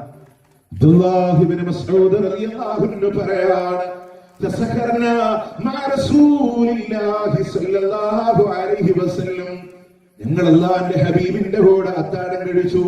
ഖീല കം കാന ബൈനഹുമാ, അവിടുന്ന് ചോദിക്കപ്പെട്ടു, അത്താഴത്തിന്റെയും ഫജറിന്റെയും ഇടയിൽ എത്ര സമയമുണ്ടായിരുന്നു? ഖാല 50 ആയ, 50 ആയത്ത് ഖുർആൻ ഓതാനുള്ള സമയമുണ്ടായിരുന്നു എന്നാണ്. 50 ആയത്ത് ഖുർആൻ ഓതാനുള്ള സമയമുണ്ടായിരുന്നു. അത്താഴം കഴിച്ച് ഫജർ ജമാഅത്തിന്റെ ഇടയിൽ എന്തായിരുന്നു കാൽക്കുലേഷൻ? അത്താഴം കഴിക്കണം കേട്ടോ. അത്താഴം കഴിക്കല് സുന്നത്താണ്. തസഹറു ഫഇന്ന ഫി സുഹൂരി ബറക. നിങ്ങൾ അത്താഴം കഴിക്കണം, അത്താഴത്തിൽ നിങ്ങൾക്ക് ബറക്കത്തുണ്ട്. അത്താഴം ഒഴിവാക്കിയിരുന്നവർ വേദക്കാരുടെ സ്വഭാവമാണ്. അത് നിങ്ങളിൽ ഉണ്ടാവാൻ പാടില്ല. തുടർച്ചയായി നോമ്പെടുക്കാൻ പാടില്ല. അത്താഴം കഴിക്കൽ അത്രമേൽ ബറക്കത്തുള്ള സുന്നത്തുള്ള ഒരു കാര്യം. ലഘുവായിട്ടെങ്കിലും നമ്മൾ കഴിക്കണം. ആ അത്താഴം കഴിഞ്ഞ സമയം ഇങ്ങനെ കാൽക്കുലേറ്റ് ചെയ്ത് 50 ആയത്ത് ഖുർആൻ ഓതാനുള്ള സമയം എന്നാണ് നമ്മൾ അങ്ങനെ ഉപയോഗപ്പെടുത്തുക. നമ്മളാണെങ്കിൽ ആദ്യത്തിലൊക്കെ നമ്മൾ ഓതും, പിന്നെ നമ്മൾ ഓതാൻ പിന്നെ നേരെ അത്താഴം കഴിക്കുക, സുബൈ ബാങ്ക് കൊടുക്കണം, നിസ്കരിക്കാൻ പോകണം, കിടന്നുറങ്ങണം. പിന്നെ നമ്മൾ ഉറങ്ങി ഉറങ്ങി ഉറങ്ങി അവസാനം അത്താഴം പോലും മിസ്സാവുന്ന അവസ്ഥയിൽ പലരും പറയില്ല, അത്താഴം കഴിച്ചുകൊണ്ടിരിക്കുമ്പോൾ ബാങ്ക് കൊടുത്ത് എന്താ കാട്ടുന്നൊക്കെ ചിന്തിക്കുന്ന രൂപത്തിലേക്കൊക്കെ നമ്മൾ മാറുക. മുന്നോട്ട് പോകുന്തോറും പുണ്യങ്ങൾ അധികരിപ്പിക്കേണ്ടതിന് പകരം മനുഷ്യർ പുറകോട്ട് മാറുന്ന ഒരു സാഹചര്യം ഉണ്ടാവാൻ പാടില്ല. അതുകൊണ്ട് അത്താഴങ്ങളുണ്ട്. ആ സമയം സ്വഹാബത്ത് ഖുർആനിലെ തറാവീഹ് നമസ്കാരങ്ങള് മുത്തനബി സല്ലല്ലാഹു അലൈഹി വസല്ലം നിസ്കാരത്തെ പറ്റി എന്താ പറഞ്ഞേ? ആയിഷ റളിയല്ലാഹു അൻഹ പറയാൻ, രാത്രി നിസ്കാരം എന്നുള്ളത് മകാന യസീദു ഫീ റമദാന വലാ ഫീ ഗൈരിഹി അലാ 11 റകഅ. റമദാനാണെങ്കിലും അല്ലെങ്കിലും മുത്തനബി 11ൽ കൂടുതൽ അധികരിപ്പിക്കാറില്ല. റസൂലുള്ളാഹിന്റെ ചര്യ അങ്ങനെയാണ്. പക്ഷെ എന്താണ് അവിടെ പ്രത്യേകത എന്നറിയോ? വലാ തസ്അൽന അൻ ഹുസ്നിഹിന്ന വതൂലിഹിന്ന, അതിന്റെ അഴകും ദൈർഘ്യവും നീ ചോദിക്കണ്ട. അത്രമേൽ മനോഹരമാണ്. ഒരാള് ഇത്ര എണ്ണമേ നിസ്കരിക്കാവൂ എന്ന് കണ്ടീഷൻ വെച്ചാൽ അതിൽ എണ്ണം 11. അതല്ല, രാവ് മൊത്തം നിസ്കരിക്കാൻ തീരുമാനിച്ചാൽ ഉയർന്നതിൽ പ്രശ്നമില്ല. അതുകൊണ്ട് പല ആൾക്കാരും എന്ന അസലിന്റെ അടിസ്ഥാനത്തിൽ എണ്ണം വെക്കാതെ സുബഹി വരെ റസൂൽ തെറ്റല്ല. പക്ഷെ 20 നിസ്കരിക്കാൻ പറ്റുള്ളൂ എന്ന് പറഞ്ഞാൽ അതെന്താണ്? തെറ്റാണ്. കാരണം 20 സ്വഹീഹായ ഒരൊറ്റ ഹദീസ് പോലുമില്ല, ഒരൊറ്റ ഒന്ന് പോലുമില്ല. നേരെ മറിച്ച് റസൂൽ സുബഹി വരെ നിസ്കരിച്ചു എന്നുള്ള മാനദണ്ഡത്തിൽ ഒരാൾ എത്രയും നിസ്കരിച്ചോ വിഷയമല്ല. നേരെ മറിച്ച് റസൂൽ നിസ്കരിച്ചത് എങ്ങനെയാണ്? 11. ആ 11 വെറുതെ അങ്ങനെ നിസ്കരിക്കലല്ല. നോക്കി, അതിന്റെ അഴകും ദൈർഘ്യവും നീ ചോദിക്കേണ്ടത്. നമ്മളൊക്കെ സാധാരണ നിസ്കരിക്കാൻ പോയ മനസ്സിലാഗ്രഹം എന്താണ്? തറാവീഹിലെ ഖത്മുൽ ഖുർആൻ തീരണം. എന്നാൽ 3/4 മണിക്കൂറിനുള്ളിൽ തറാവീഹ് അവസാനിച്ച് പോരുമ്പോൾ ഇത് രണ്ടും കൂടെ നടക്കൂലല്ലോ, ഇല്ലല്ലോ. അപ്പൊ ഏറ്റവും മനോഹരമായി നിസ്കരിക്കുക, ആ ഖുർആനോട് കോൺസെൻട്രേറ്റ് ചെയ്തിട്ട് അത് കേട്ട് നിന്ന് അങ്ങനെ നിസ്കരിക്കാൻ. നമുക്ക് സാധാരണ നിസ്കരിക്കാൻ നിന്നാല് ഒരാശ്വാസമൊന്നും കിട്ടലില്ല. കാരണം ഒന്നിങ്ങനെ പിന്നെ വല്ലാതെ പ്രയാസപ്പെട്ടിട്ടൊക്കെ ആളുകൾ നിസ്കരിക്കുന്ന അവസ്ഥ. മുഖം കഴുകിയിട്ട് വരുന്ന ആൾക്കാരനൊക്കെ നമ്മൾ കാണാൻ പറ്റും. കാരണം എന്താ, ആ 2 റക്അത്ത് കഴിഞ്ഞ് പോയിട്ട് ഒതെടുത്ത് മുഖം കഴുകി കുറെ ഇങ്ങനെ കറങ്ങി തിരിഞ്ഞ് പിന്നെ വന്നിട്ട് അടുത്ത റക്അത്ത് ഇങ്ങനെ പരിവപ്പെട്ടു വരണ നേരത്ത് വന്ന് ഇങ്ങനെ സോഫയിൽ നിന്ന് അത് കഴിഞ്ഞിട്ട് വീണ്ടും പോയി. പക്ഷെ 10ാമത്തെ റക്അത്ത് കഴിഞ്ഞ് ആരും പോവില്ല. കാരണം അവർക്കറിയാം ഇനി അടുത്ത റക്അത്തിൽ വരണ ഏതാണ്? ഗുരു അല്ലാഹ് അതാണ്. പിന്നെ എവിടെയും പോയിട്ടില്ല. 11 അങ്ങനെ നിസ്കരിക്കുന്ന ആൾക്കാർ നമ്മൾ ചിന്തിക്കേണ്ടെന്നറിയാം. ആത്മാർത്ഥമായി നിസ്കരിക്കാൻ വേണ്ടിയിട്ടല്ലേ നമ്മൾ അതിന് മെനക്കെടേണ്ട കാര്യമില്ല. കാരണം നിയ്യത്തിനാണ് അല്ലാഹു തആല പ്രതിഫലം നൽകുക. നാട്ടുകാരൊക്കെ തറാവീഹിന് വന്നിട്ടുണ്ടോ എന്ന് നോക്കിയിട്ടല്ല അല്ലാഹു തആല പ്രതിഫലങ്ങൾ നൽകുന്നത്. അതുകൊണ്ട് ആ സമയത്ത് പോലും ഖുർആൻ ഉണ്ടാവണം റമദാനിലൂടെ ജീവിതത്തിലെ. ഇനി അല്ലാഹു പറയാണ് ഖുർആൻ ഇറങ്ങിയെന്ന കാരണത്താൽ പ്രിയമുള്ളവരെ മാറ്റമുണ്ടാക്കാൻ കഴിയും ആ ഖുർആനിന്റെ ആശയങ്ങള്. ഖുർആന് വെറുതെയുള്ള പാരായണമുണ്ട്, അർത്ഥമറിഞ്ഞുള്ള പാരായണമുണ്ട്, ഹിഫ്ദ് വെച്ചുകൊണ്ടുള്ള പാരായണങ്ങളുണ്ട്. അർത്ഥങ്ങളും ഒരു തലയിലൂടെ കടന്നു പോകണേ. 6ാം നൂറ്റാണ്ടിന്റെ സംസ്കാരം എന്തെന്നറിയാത്ത ജനതയെ കൊണ്ടുവന്നിട്ടോ കിഴക്കിനെ പടിഞ്ഞാറിനെ വെല്ലുവിളിക്കാൻ മാത്രം പരിവർത്തനങ്ങൾ നടത്തിയ അള്ളാന്റെ ഖുർആനില്ലയോ? പർവ്വതത്തിന്റെ താഴെ ഒട്ടകത്തിനെ മേക്കുമ്പോ ഒട്ടകത്തിന്റെ ഒട്ടിയ വയറ് നോക്കി കണ്ണീര് പൊഴിച്ചിരുന്ന ഇടയ ചെറുക്കന് തന്റെ വാപ്പ ഒട്ടകത്തിന്റെ വയറ് നിറഞ്ഞിട്ടില്ലെങ്കിൽ ചാട്ടുവാറ് കൊണ്ട് ക്രൂരമായി മർദ്ദിക്കപ്പെട്ടിരുന്ന ഖത്താബിന്റെ മകൻ ഉമറില്ലയോ? ചന്തയിൽ ഒരു പോക്കിരി പോലെ ജീവിച്ചിരുന്ന അദ്ദേഹമാണ്. വിശുദ്ധ ഖുർആനിന്റെ ആയത്തുകള് വിസ്ഫോടനങ്ങളെ തീർത്തു വന്നപ്പോ അള്ളാന്റെ ഹബീബിന്റെ കൂടെ അനാബ അബൂബക്കർ ഉമർ എന്ന് പറയുമാറ്, ഞാനും എന്റെ അബൂബക്കറും എന്റെ ഉമറും എന്ന് പറയുമാറ്. സഹാബത്തിന്റെ കാറ്റഗറിയിൽ ഏറ്റവും ഒന്നാമൻ അബൂബക്കർ റളിയല്ലാഹുവിന്റെ ആണെങ്കിൽ രണ്ടാമനായി കാണാ ഉമർ ഇബ്നുൽ ഖത്താബ് റളിയല്ലാഹു അൻഹു ഖുർആൻ വരുത്തിയ പരിവർത്തനങ്ങളാണ്. റസൂലുള്ളാഹിന്റെ തലയെടുക്കാൻ ഊരിപ്പിടിച്ച വാളുമായി കടന്നു വന്ന ഉമർ, ഊരിപ്പിടിച്ച വാള് ആരും പേടിച്ചു പോകുന്ന ഉമർ രണ്ടാമത് റസൂലുള്ളാഹിന്റെ പേരിൽ വാളൂരുന്നത് എന്റെ ഹബീബ് എങ്ങാനും വിട പറഞ്ഞു എന്ന് പറഞ്ഞ അവന്റെ തല ഞാൻ വെച്ചേക്കില്ല എന്ന് പറഞ്ഞുകൊണ്ടാണെങ്കിൽ ഉൾക്കൊള്ളാൻ കഴിയണില്ല. മുത്തുനബി വിട പറഞ്ഞത് ഉൾക്കൊള്ളാൻ കഴിയണില്ലെങ്കിൽ എന്റെ പ്രിയമുള്ളവരെ ഖുർആൻ വരുത്തിയ മാറ്റമാ. 200 ഒട്ടകത്തിനാണ് മുത്തുനബിയുടെ തലയെടുക്കാൻ വേണ്ടി വന്നതെങ്കിൽ 20 ഭൗതിക സാമ്രാജ്യങ്ങള് ഒരു ആത്മീയ സാമ്രാജ്യം തന്റെ കാൽക്കീഴിലൂടെ അടക്കി ഭരിക്കുന്ന കാലഘട്ടങ്ങള് മിമ്പറിലൂടെ കയറിയ ഉമർ റളിയല്ലാഹു അൻഹു 14 തുണ്ടം വെച്ച കമീസ് ഉണ്ടായിരുന്നുവെങ്കിൽ 14 തുണ്ടം വെച്ച കമീസാണ്. ഇതോടെ കിട്ടാൻ വൈകിയതാണ്, മിമ്പറിൽ ഒരൽപ്പം വൈകിയത് എന്ന് പറഞ്ഞ ഉമർ ഇബ്നുൽ ഖത്താബ് റളിയല്ലാഹു അൻഹു മാറ്റമുണ്ടാക്കിയത് ഖുർആനാണ്. ആരും പേടിച്ചു പോകുന്ന ഉമറല്ലയോ. കിസ്റ പനിക്കോ കൈസറും വിറച്ചില്ലേ, മിസ്രൈമുക്കോ കിസ്റ കേട്ടുടഞ്ഞിട്ടുന്നതാ. അവരാണ് അമീറുൽ മുഅ്മിനീൻ ഉമറല്ലോ.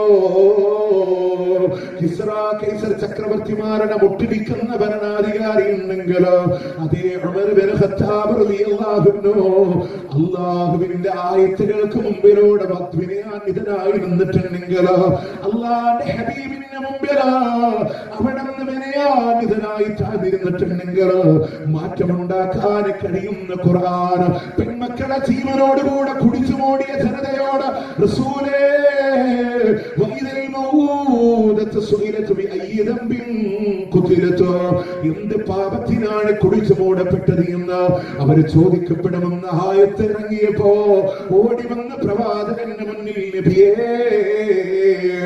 ഞങ്ങളുടെ മക്കളെ ഞങ്ങൾക്കെതിരെ അല്ലാഹുവോട് സാക്ഷി പറയുമോ എന്ന് ചോദിച്ചിട്ടുണ്ടെങ്കിൽ പരിവർത്തനങ്ങൾ ഉണ്ടാക്കാൻ കഴിയുന്ന ഖുർആൻ. പ്രിയമുള്ളവരെ, മദ്യമില്ലാത്ത നാടിന് മദ്യത്തിന്റെ ചഷകത്തിൽ മുങ്ങിച്ചത്ത് പോയ ഈച്ചയെ നോക്കിയിട്ട് ഞാൻ എത്ര ഭാഗ്യവാനെന്ന് കവിത പാടിയിരുന്നൊരു ജനത, ആ ഈച്ച എത്ര ഭാഗ്യവാനെന്ന് കവിത പാടിയിരുന്നവർ മരിച്ചാലും മുന്തിരി വള്ളിക്ക് താഴെ മറമാടണമെന്ന് അതിന്റെ പേരിൽ നിന്ന് ഉറ്റു വീഴുന്ന ജലകണികകള് നുരുമ്പിപ്പോയ അസ്ഥികൾക്ക് ആസ്വാദനമേകുമല്ലോ എന്ന് കവിത പാടിയിരുന്നൊരു സമുദായത്തിന്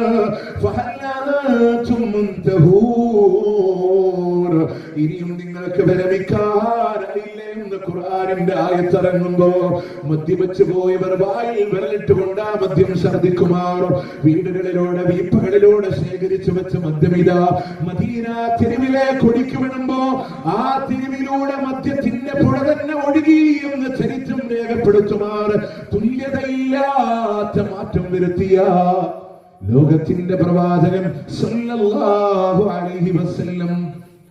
ആർക്കെങ്ങനെ മാറ്റം കഴിയും? ഖുർആൻ കൊണ്ടുള്ള വിപ്ലവം വേറൊരു സ്ട്രൈക്ക് അവിടെ നടന്നിട്ടില്ല. നോക്കേ, ഒരിക്കൽ ബഹ്റൈനിൽ പ്രോഗ്രാം കഴിഞ്ഞ് നാട്ടിക്ക് നെടുമ്പാശ്ശേരിക്ക് മടങ്ങുന്ന യാത്രയിലെ ഫ്ലൈറ്റ് ഇങ്ങനെ സ്റ്റഡി ആയപ്പോ എന്നെ നേരെ ബാക്ക് സീറ്റിലിരിക്കുന്ന മലയാളി മദ്യം ആവശ്യപ്പെട്ടു. മലയാളികൾ അങ്ങനെയാണല്ലോ. എയറോസ്റ്റസ് പറഞ്ഞൊരു മറുപടി എനിക്ക് ആശ്ചര്യം തോന്നിയൊരു മറുപടി, ഇത് സൗദി സ്കൈയാണ്, ഇവിടെ മദ്യം കൊടുക്കാൻ പറ്റില്ല. ഭൂമിയിൽ മാത്രമല്ല ഇന്ന് വ്യോമയാന പാതയിലും ആ നിയമം നടപ്പിലാക്കപ്പെടണമെങ്കിൽ ഹബീബായ മുഹമ്മദ് റസൂലുള്ളാഹി സ്വല്ലല്ലാഹു അലൈഹി വസല്ലം അന്ന് നടപ്പിൽ വരുത്തിയ ആ പരിവർത്തനങ്ങൾ ഖുർആൻ കൊണ്ടാണ്. അതുകൊണ്ട് ഖുർആൻ കൊണ്ട് മാറാൻ പറ്റും, നമുക്ക് പ്രിയമുള്ളവരെ മാറാൻ പറ്റും. മാത്രമല്ല ഈ പുണ്യങ്ങളുടെ മാസത്തിലെ അള്ളാഹു ഖുർആൻ ഇറങ്ങിയ കാരണം കൊണ്ടാണ് ഇത്രയും ഫദലുകളൊക്കെ തന്ന് റബ്ബിലേക്ക് അടുക്കാനുള്ള മാർഗം തന്ന്. നമുക്ക് അത്ഭുതമല്ലേ? നിങ്ങൾ സൂറത്ത് ബഖറ പോയിട്ടൊന്ന് മറിച്ചു നോക്ക്. 183-ാമത്തെ ആയത്ത് മുതലേ അല്ലാഹു തആല നോമ്പ് നിർബന്ധമാക്കിയ വിഷയം പറഞ്ഞു. 183-ാമത്തെ ആയത്തിൽ 184-ലെ അയ്യാമുൽ മഅദൂദാത്ത് എന്ന റമദാനിലെ ദിവസങ്ങളെ പറ്റി പറഞ്ഞു. വീണ്ടും ഷഹ്റു റമദാനല്ലദീ ഉൻസില ഫീഹിൽ ഖുർആൻ എന്ന് പറഞ്ഞു. 185. 186-ാമത്തെ ആയത്തിൽ വേറൊരു വിഷയമാണെന്ന് പറഞ്ഞത്. 187-ൽ വീണ്ടും അല്ലാഹു നോമ്പിലേക്ക് കടന്നു.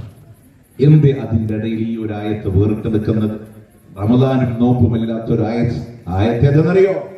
وإذا سألك عبادي عني فإني قريب أجيب دعوة الداعي إذا دعان فليستجيبوا لي وليؤمنوا بي لعلهم يرشدون.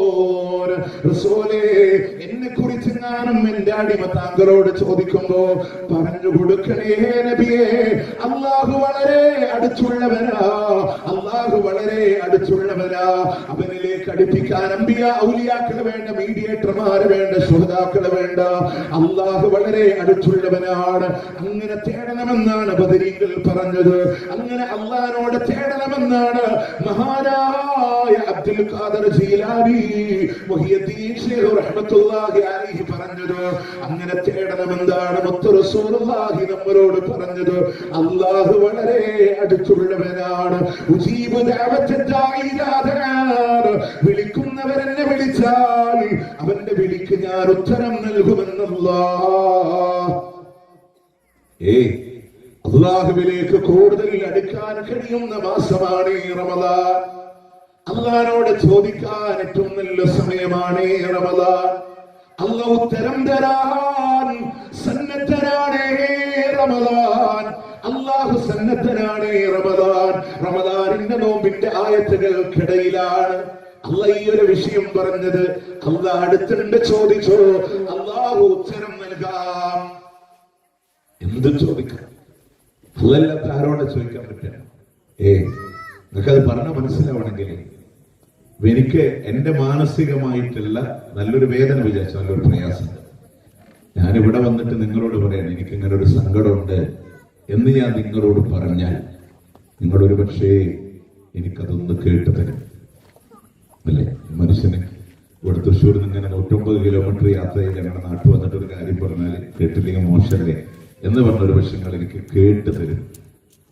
നേരെ തിരിച്ച് നിങ്ങൾ ആലോചിച്ച് നോക്കി. നാളെ ഞാൻ ഇവിടെ ഇരുന്നിട്ട് വീണ്ടും നിങ്ങളോട് പറയാം എനിക്ക് വിഷമമുണ്ട് എന്ന് പറഞ്ഞാൽ നിങ്ങളുടെ സ്വാഭാവികമായിട്ട് എന്താ പറയുന്നറിയാം? ഇതന്നെയല്ലേ ഇന്നലെയും പറഞ്ഞു, ഇന്നലെ തന്നെയല്ലേ പറഞ്ഞേ, മറ്റന്നാൾ വീണ്ടും ഞാൻ പറയാം എനിക്കിങ്ങനെ ഒരു വിഷമമുണ്ട്. അപ്പൊ നിങ്ങൾ പറയാണ്ട് തന്നെ എല്ലാ ദിവസവും പറയാനുള്ളൂ, ഒരു നീരസം പ്രകടിപ്പിക്കും. 4ാമത്തെ ദിവസം പറയാൻ വേണ്ടി ഞാൻ ആയിക്കോടെ വരും, നിങ്ങൾ ഇതിൽ കൂടെ മുങ്ങും. കാരണം എന്താ, ഇയാൾക്ക് തന്നെ അത് ഓർന്ന് പറയാൻ മനുഷ്യന്മാരെങ്ങനെ. അത് എത്ര വലിയ ഇഷ്യൂ ആയിക്കോട്ടെ, എത്ര വലിയ ഇഷ്യൂ ആയിക്കോട്ടെ, നമ്മൾ ആദ്യത്തെ ദിവസം സമാധാനിപ്പിക്കും. എല്ലാ ദിവസവും അതിനെ പറഞ്ഞ ഒരു വില നമ്മൾ കൊടുക്കില്ല. നമ്മുടെ അള്ളാഹിനെ പറ്റി അള്ളല്ലാത്ത ആരോടെ നമുക്ക് മനസ്സ് തുറക്കാൻ പറ്റും? ആരോട്? അള്ളാഹിനോട് നിങ്ങൾ ആവർത്തിച്ച് പറഞ്ഞോ, അള്ളാഹ്ക്ക് ഇഷ്ടമാ, അള്ളാഹ്ക്ക് ഇഷ്ടമാണ്. അള്ളാഹിനോട് എത്ര ആവർത്തിച്ച് പറയുന്നുവോ അള്ളാഹ്ക്ക് ഇഷ്ടമാ, അള്ളാഹ്ക്ക് ഇഷ്ടമാണ്. അവനൊരു മടുപ്പില്ല. അതുപോലെ കേട്ടു തരാൻ ആരാ ഉള്ളത് പ്രിയമുള്ളവരെ? അതുപോലെ സ്വാതന്ത്ര്യം തരാൻ ആരാ ഉള്ളത് പ്രിയമുള്ളവരെ? തേടിക്കോ, അള്ളാഹു അടുത്തുള്ളവനാണ്, ഉത്തരം നൽകുന്നവനാ. അള്ളാന്റെ ഖസനാവ് വിശാലമാണ്. എന്നും ജീവിക്കാനുള്ള ലോകവും അള്ളാന്റെ അടുക്കലാണ്. ഇനി കുറെ തെറ്റുണ്ടോ, കുറെ പ്രയാസമുണ്ടോ? റമദാനിൽ അത്താഴത്തിന് നീക്കുന്ന സമയമില്ലേ? രാത്രിയുടെ അവസാന മോമിലൊന്ന്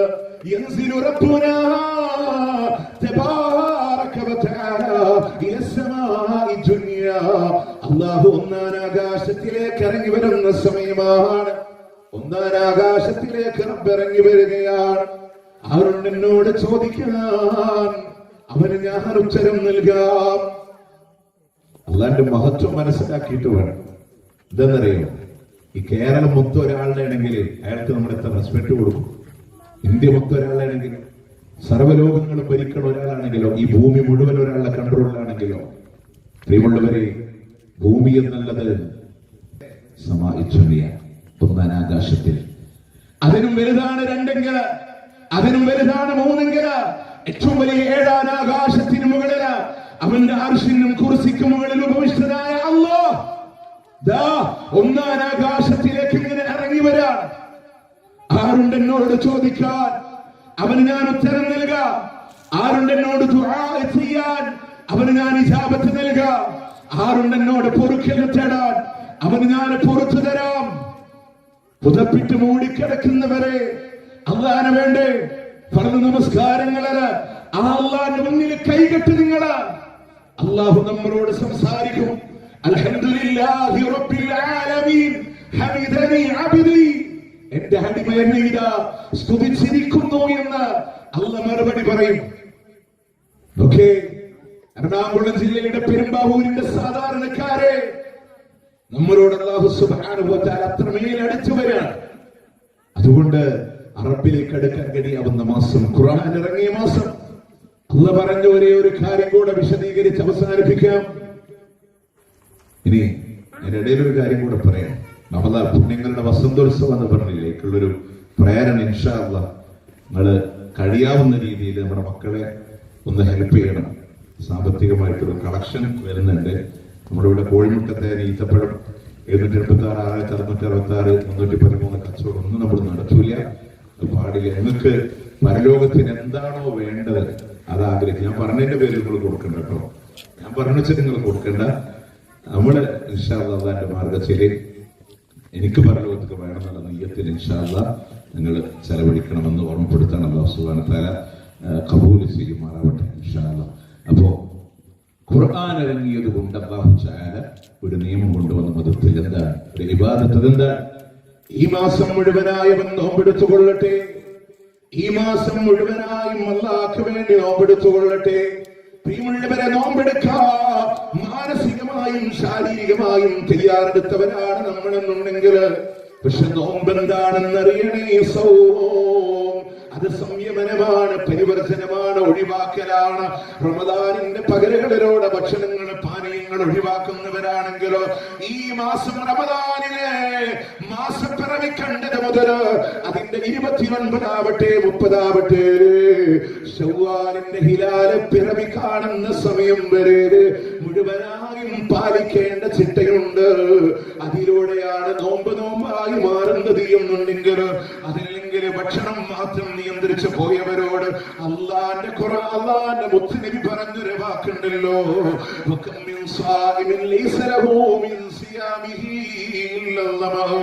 എത്രയോ നോമ്പുകാരാണെന്നറിയോ, അവരുടെ നോമ്പ് കൊണ്ട് ദാഹമുണ്ടായി എന്നല്ലാതെ മറ്റൊന്നുമില്ല. എത്രയോ രാത്രികളിലോടെ നിന്ന് നമസ്കരിക്കുന്ന ആളുകളാ,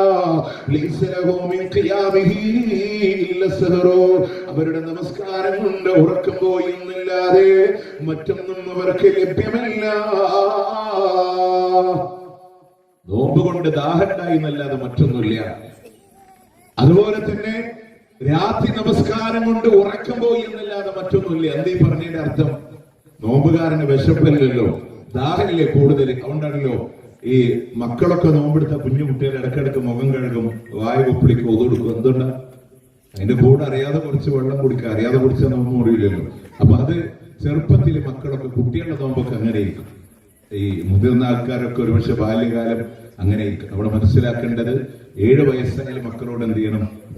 നോമ്പ് നോക്കാൻ വേണ്ടി നമ്മൾ പറയണം. അവര് ചിലപ്പോ ഇടയ്ക്കൊരു അരനോമ്പോ 3/4 നോമ്പൊക്കെ ആയിക്കോട്ടെ, നമ്മൾ അവരോട് ഇങ്ങനെ 10 വയസ്സ് വരെയും നിരന്തരമായി പറഞ്ഞുകൊണ്ടിരിക്കണം എന്നുള്ളതാണ്. അവരിടക്ക് പോയിട്ട് നോമ്പ് കൊടുക്കുമ്പോ, കഴിഞ്ഞതിന് മുമ്പത്തെ റമദാനിലെ എന്നോട് വൈഫ് വിളിച്ചിട്ട് പറഞ്ഞു, മോള് ഒളിച്ചു നിന്നിട്ട് വെള്ളം കുടിച്ചു എന്നാണ്. അപ്പൊ എന്താ സംഭവിച്ചു? സ്കൂളിൽ പോയിട്ടുണ്ട് സംഭവം. വൈഫ് പ്രിൻസിപ്പളായിട്ട് വർക്ക് ചെയ്യണ അതേ സ്കൂളിലാണ് പഠിക്കുന്നത്. അപ്പൊ ഓഫീസിൽ CC ക്യാമറ ഉണ്ടല്ലോ. ഒരു പില്ലറിന്റെ അപ്പുറത്ത് പോയി നിന്നിട്ട് ഒറ്റയ്ക്ക് നിന്നിട്ട് വെള്ളം കുടിച്ചതാണ്. അപ്പൊ ഇവിടെ കൃത്യമായിട്ട് CC ക്യാമറയിൽ ഇങ്ങനെ കണ്ടുകൊണ്ടിരിക്കുന്നു. അപ്പൊ ഞാൻ പറഞ്ഞു, കണ്ട വിവരപ്പം എന്തായാലും എന്ത് വേണ്ട, അറിയിക്കണ്ട, ഫോണെടുത്തോളം അങ്ങനെ ഉണ്ട്, പോയിക്കോട്ടെ.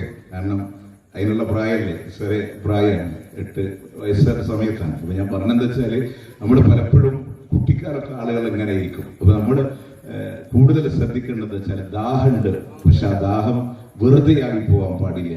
രാത്രി തറാവീഹ് നിസ്കരിച്ചു വരുമ്പോ ഉറക്കം ക്ഷീണമൊക്കെ ഉണ്ടാവും. ആ ഉറക്കം വെറുതെ ആവാൻ പാടില്ല. എന്തുകൊണ്ടാണ് ആ നോമ്പല്ലാതായി പോണതെന്നറിയോ? മറ്റേ ഹദീസുകൾ പഠിച്ചാൽ മതി.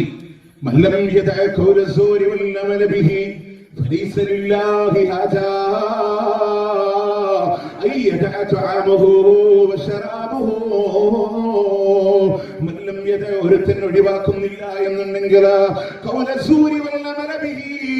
കള്ളമായ വാക്ക് പറയുന്നതിന്, അതിനനുസരിച്ചുള്ള പ്രവർത്തനങ്ങളെ ഒഴിവാക്കുന്നില്ലെങ്കിൽ, യാതൊരു ആവശ്യവുമില്ല. അവന്റെ ഭക്ഷണപാനീയങ്ങൾ ഒഴിവാക്കുന്നത് കൊണ്ട് അല്ലാഹ്ക്ക് യാതൊരു ആവശ്യവുമില്ല. ഒരാൾ നോമ്പുകാരനായി കള്ളം പറയുന്നുണ്ടോ, കള്ളമായ പ്രവൃത്തി ചെയ്യുന്നുണ്ടോ, അവന്റെ നോമ്പ് അല്ലാഹ്ക്ക് വേണ്ട, അവന്റെ നോമ്പ് അല്ലാഹ്ക്ക് വേണ്ട. കളവ് പറയാം, നമ്മൾ പറയും ഞങ്ങളാരും കള്ളം പറയണവരല്ലല്ലോ. പക്ഷെ നമ്മൾ തന്നെ സ്വയം കൊടുത്തൊരു സർട്ടിഫിക്കറ്റ് ഉണ്ട്, എന്താ ഹലാലായ കളവെന്ന്. അതായത് ചില കാര്യങ്ങൾ പറഞ്ഞാലൊന്നും കുഴപ്പമില്ല, ആരാ നമ്മളോട് പഠിപ്പിച്ചേ, അത് മതി നമ്മളോട് നോമ്പില്ലാണ്ടാക്കാൻ. അതുപോലെ പിന്നെ നമ്മൾ കളവ് പറയും എന്തിനാ, മറ്റുള്ളവരെ ചിരിപ്പിക്കാൻ വേണ്ടിയിട്ടാണ്. ചിരിപ്പിക്കാൻ വേണ്ടി തമാശ പറയാൻ ഒരാളുടെ പേരിൽ വെച്ചിട്ട് ഇങ്ങനെ പറയും, അയാൾ പോലും അറിഞ്ഞിട്ടുണ്ടാവില്ല, എന്നിട്ട് നമ്മളിങ്ങനെ പരസ്പരം ചിരിപ്പിക്കാം. നബി പറയാണ്, ചിരിക്കാൻ വേണ്ടി കളവ് പറയുന്നവരോട്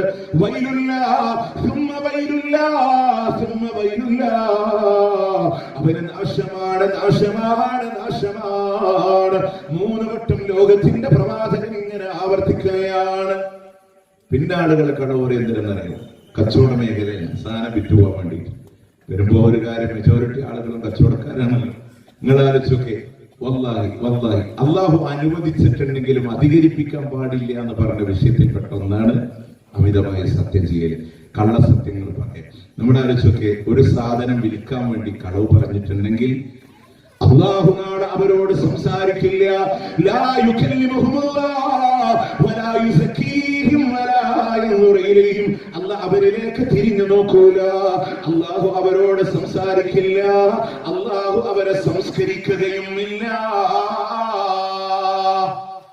അങ്ങനെ പറഞ്ഞാൽ നമുക്ക് മനസ്സിലാവില്ല. ഈ കുറെ കഷ്ടപ്പെടുന്ന പ്രവാസികളില്ലേ, ഈ മാസത്തിൽ നാട്ടിക്ക് വരണവനെ പറ്റിയിട്ട് എല്ലാവർക്കും പറയാം. 2 വർഷം കൂടുമ്പോൾ നാട്ടിക്ക് വരുന്ന പ്രവാസികളുണ്ട്. അവരെ കിട്ടുന്നതൊക്കെ റൂമിൽ ഇങ്ങനെ ശേഖരിച്ചു വെക്കും, നാട്ടിൽ പോകുമ്പോൾ കുടുംബത്തിന് വേണ്ടിയിട്ടാണ്. അങ്ങനെ അധ്വാനം, അവരുടെ ഭക്ഷണം അവർ സ്കിപ്പ് ചെയ്യും, അവരുടെ സുഖ സന്തോഷങ്ങൾ അവർ ഒഴിവാക്കും. ഇവിടെയുള്ള പ്രവാസി കുടുംബത്തോടുകൂടെ പറയാം, ബദാമും പിസ്തൊക്കെ ഇങ്ങനെ വലിച്ചുകൊണ്ടുവരും. നമ്മൾ വിചാരിക്കുന്നത് ഇങ്ങനെ സൗദി അറേബ്യയിലും ബഹ്റൈനിലും UAE-യിലും അജ്മാനിലും ഗോർഫക്കാലിലും അന്ന് ബഹ്റൈനിലും കുവൈറ്റിലും ഒമാനിലും ഒക്കെ ഇങ്ങനെ പൂത്തുപടഞ്ഞ് നിൽക്കുന്നതാണ് എന്ന് നിങ്ങൾ ധരിക്കുന്നുണ്ടെങ്കിൽ തെറ്റുപറ്റി. അവിടെയും ഒരുപക്ഷെ നമ്മളുടെ അവിടുത്തേക്കാളും വില കുറവിൽ നമുക്ക് നമ്മുടെ നാട്ടിൽ കിട്ടുന്ന സാധനമാണ് പിസ്ത. അവരുടെ തലക്ക് മേലെ ഡബ്ബയിലിട്ടിട്ട് ഇങ്ങനെ വെച്ചിട്ടൊന്നുമില്ല, അവരിങ്ങനെ എപ്പോഴും ഇങ്ങനെ തിന്നുകൊണ്ട് നടക്കുന്ന ആൾക്കാരല്ല. ഒരുപക്ഷെ നമ്മുടെ വീട്ടിലെല്ലാവർക്കും ഓഹരിയൊക്കെ നമ്മൾ പറയും, ഉപ്പരപ്പൊന്നും തിന്നണതല്ലേ, ആ സാധു അവിടുന്നും കിട്ടിയിട്ടുണ്ടാവില്ല, ഇവിടുന്നും കിട്ടിയിട്ടുണ്ടാവില്ല. അങ്ങനെ കഷ്ടപ്പെടുന്ന പാവങ്ങളുണ്ട്. എന്തിനാണെന്നറിയോ, കുടുംബത്തിന് വേണ്ടിയിട്ടാണ് പറയാം, ഭാര്യയ്ക്ക് വേണ്ടിയിട്ടാണ് പറയാം, മക്കൾക്ക് വേണ്ടിയിട്ടാണ് പറയാം. നാട്ടിലേക്ക് വിളിച്ച് വരാവുന്ന ദിവസം കലണ്ടറിൽ കോളം വെട്ടി കാത്തിരുന്ന് നെടുമ്പാശ്ശേരിയുടെ എയർപോർട്ടിൽ വന്നിറങ്ങുമ്പോൾ മനസ്സിലൊരു പ്രതീക്ഷ ഉണ്ട്, എന്റെ കുടുംബം എന്നെ കാത്തിട്ടുണ്ടാവും. ഇമിഗ്രേഷൻ ക്ലിയറൻസും കഴിഞ്ഞ് ബാഗേജ് ക്ലിയറൻസും കഴിഞ്ഞ് പുറത്ത് കൂടി ഒരു മനുഷ്യനെ വിളിക്കാൻ വന്നിട്ടില്ലെങ്കിൽ ഉള്ളില് സങ്കടം വരൂലേ, ആരെന്നെ പരിഗണിച്ചില്ലല്ലോ. ഒരു ടാക്സി വിളിച്ച് വീട്ടിലേക്ക് വന്ന് വീടിന്റെ കോളിംഗ് ബെൽ അടിച്ചപ്പോ സ്വന്തം ഭാര്യ ഡോറ് തുറന്ന് ഒന്നും മിണ്ടാണ്ട് തിരിച്ചു പോയാലോ, വന്നോടത്തേക്ക് മടങ്ങിപ്പോണെന്ന് മനസ്സ് മോഹിക്കൂല്ലേ? ഇല്ലേ? നിസ്കാരമായി, നോമ്പായി, ഹജ്ജായി, സക്കാത്തായി അള്ളാന്റെ കോടതിയിലൂടെ കടന്നു വരുമ്പോ അള്ളാഹു അവരോട് സംസാരിക്കില്ല, അള്ളാഹ് അവരെ സംസ്കരിക്കില്ല, കാരുണ്യത്തിന്റെ നോട്ടം പോലും അള്ളാഹു അവരിലേക്ക് നോക്കൂല. അതുകൊണ്ട് പ്രിയമുള്ളവരെ, കളവില്ലാതെ ജീവിക്കണേ. നോമ്പുകാരൻ കള്ളം പറഞ്ഞോ, നോമ്പ് നഷ്ടപ്പെട്ടു എന്നാണ്. കള്ളത്തരങ്ങൾ ചെയ്യുക, കള്ളമായ പ്രവൃത്തികൾ ചെയ്യുക, നോമ്പ് ബാത്തിലാണ്. എണ്ണ അവിടെ ഉണ്ടാവും, പക്ഷെ അള്ളാന്റെ അടുക്കൽ വന്നാൽ നോമ്പുണ്ടാവില്ല. മറ്റൊരു വിഷയം, അള്ളാന്റെ ഹബീബ് പറയാണ്, അസ്സൗമു സുന്നah, നോമ്പെന്ന് പറഞ്ഞാൽ അതൊരു പരിചയാണ്.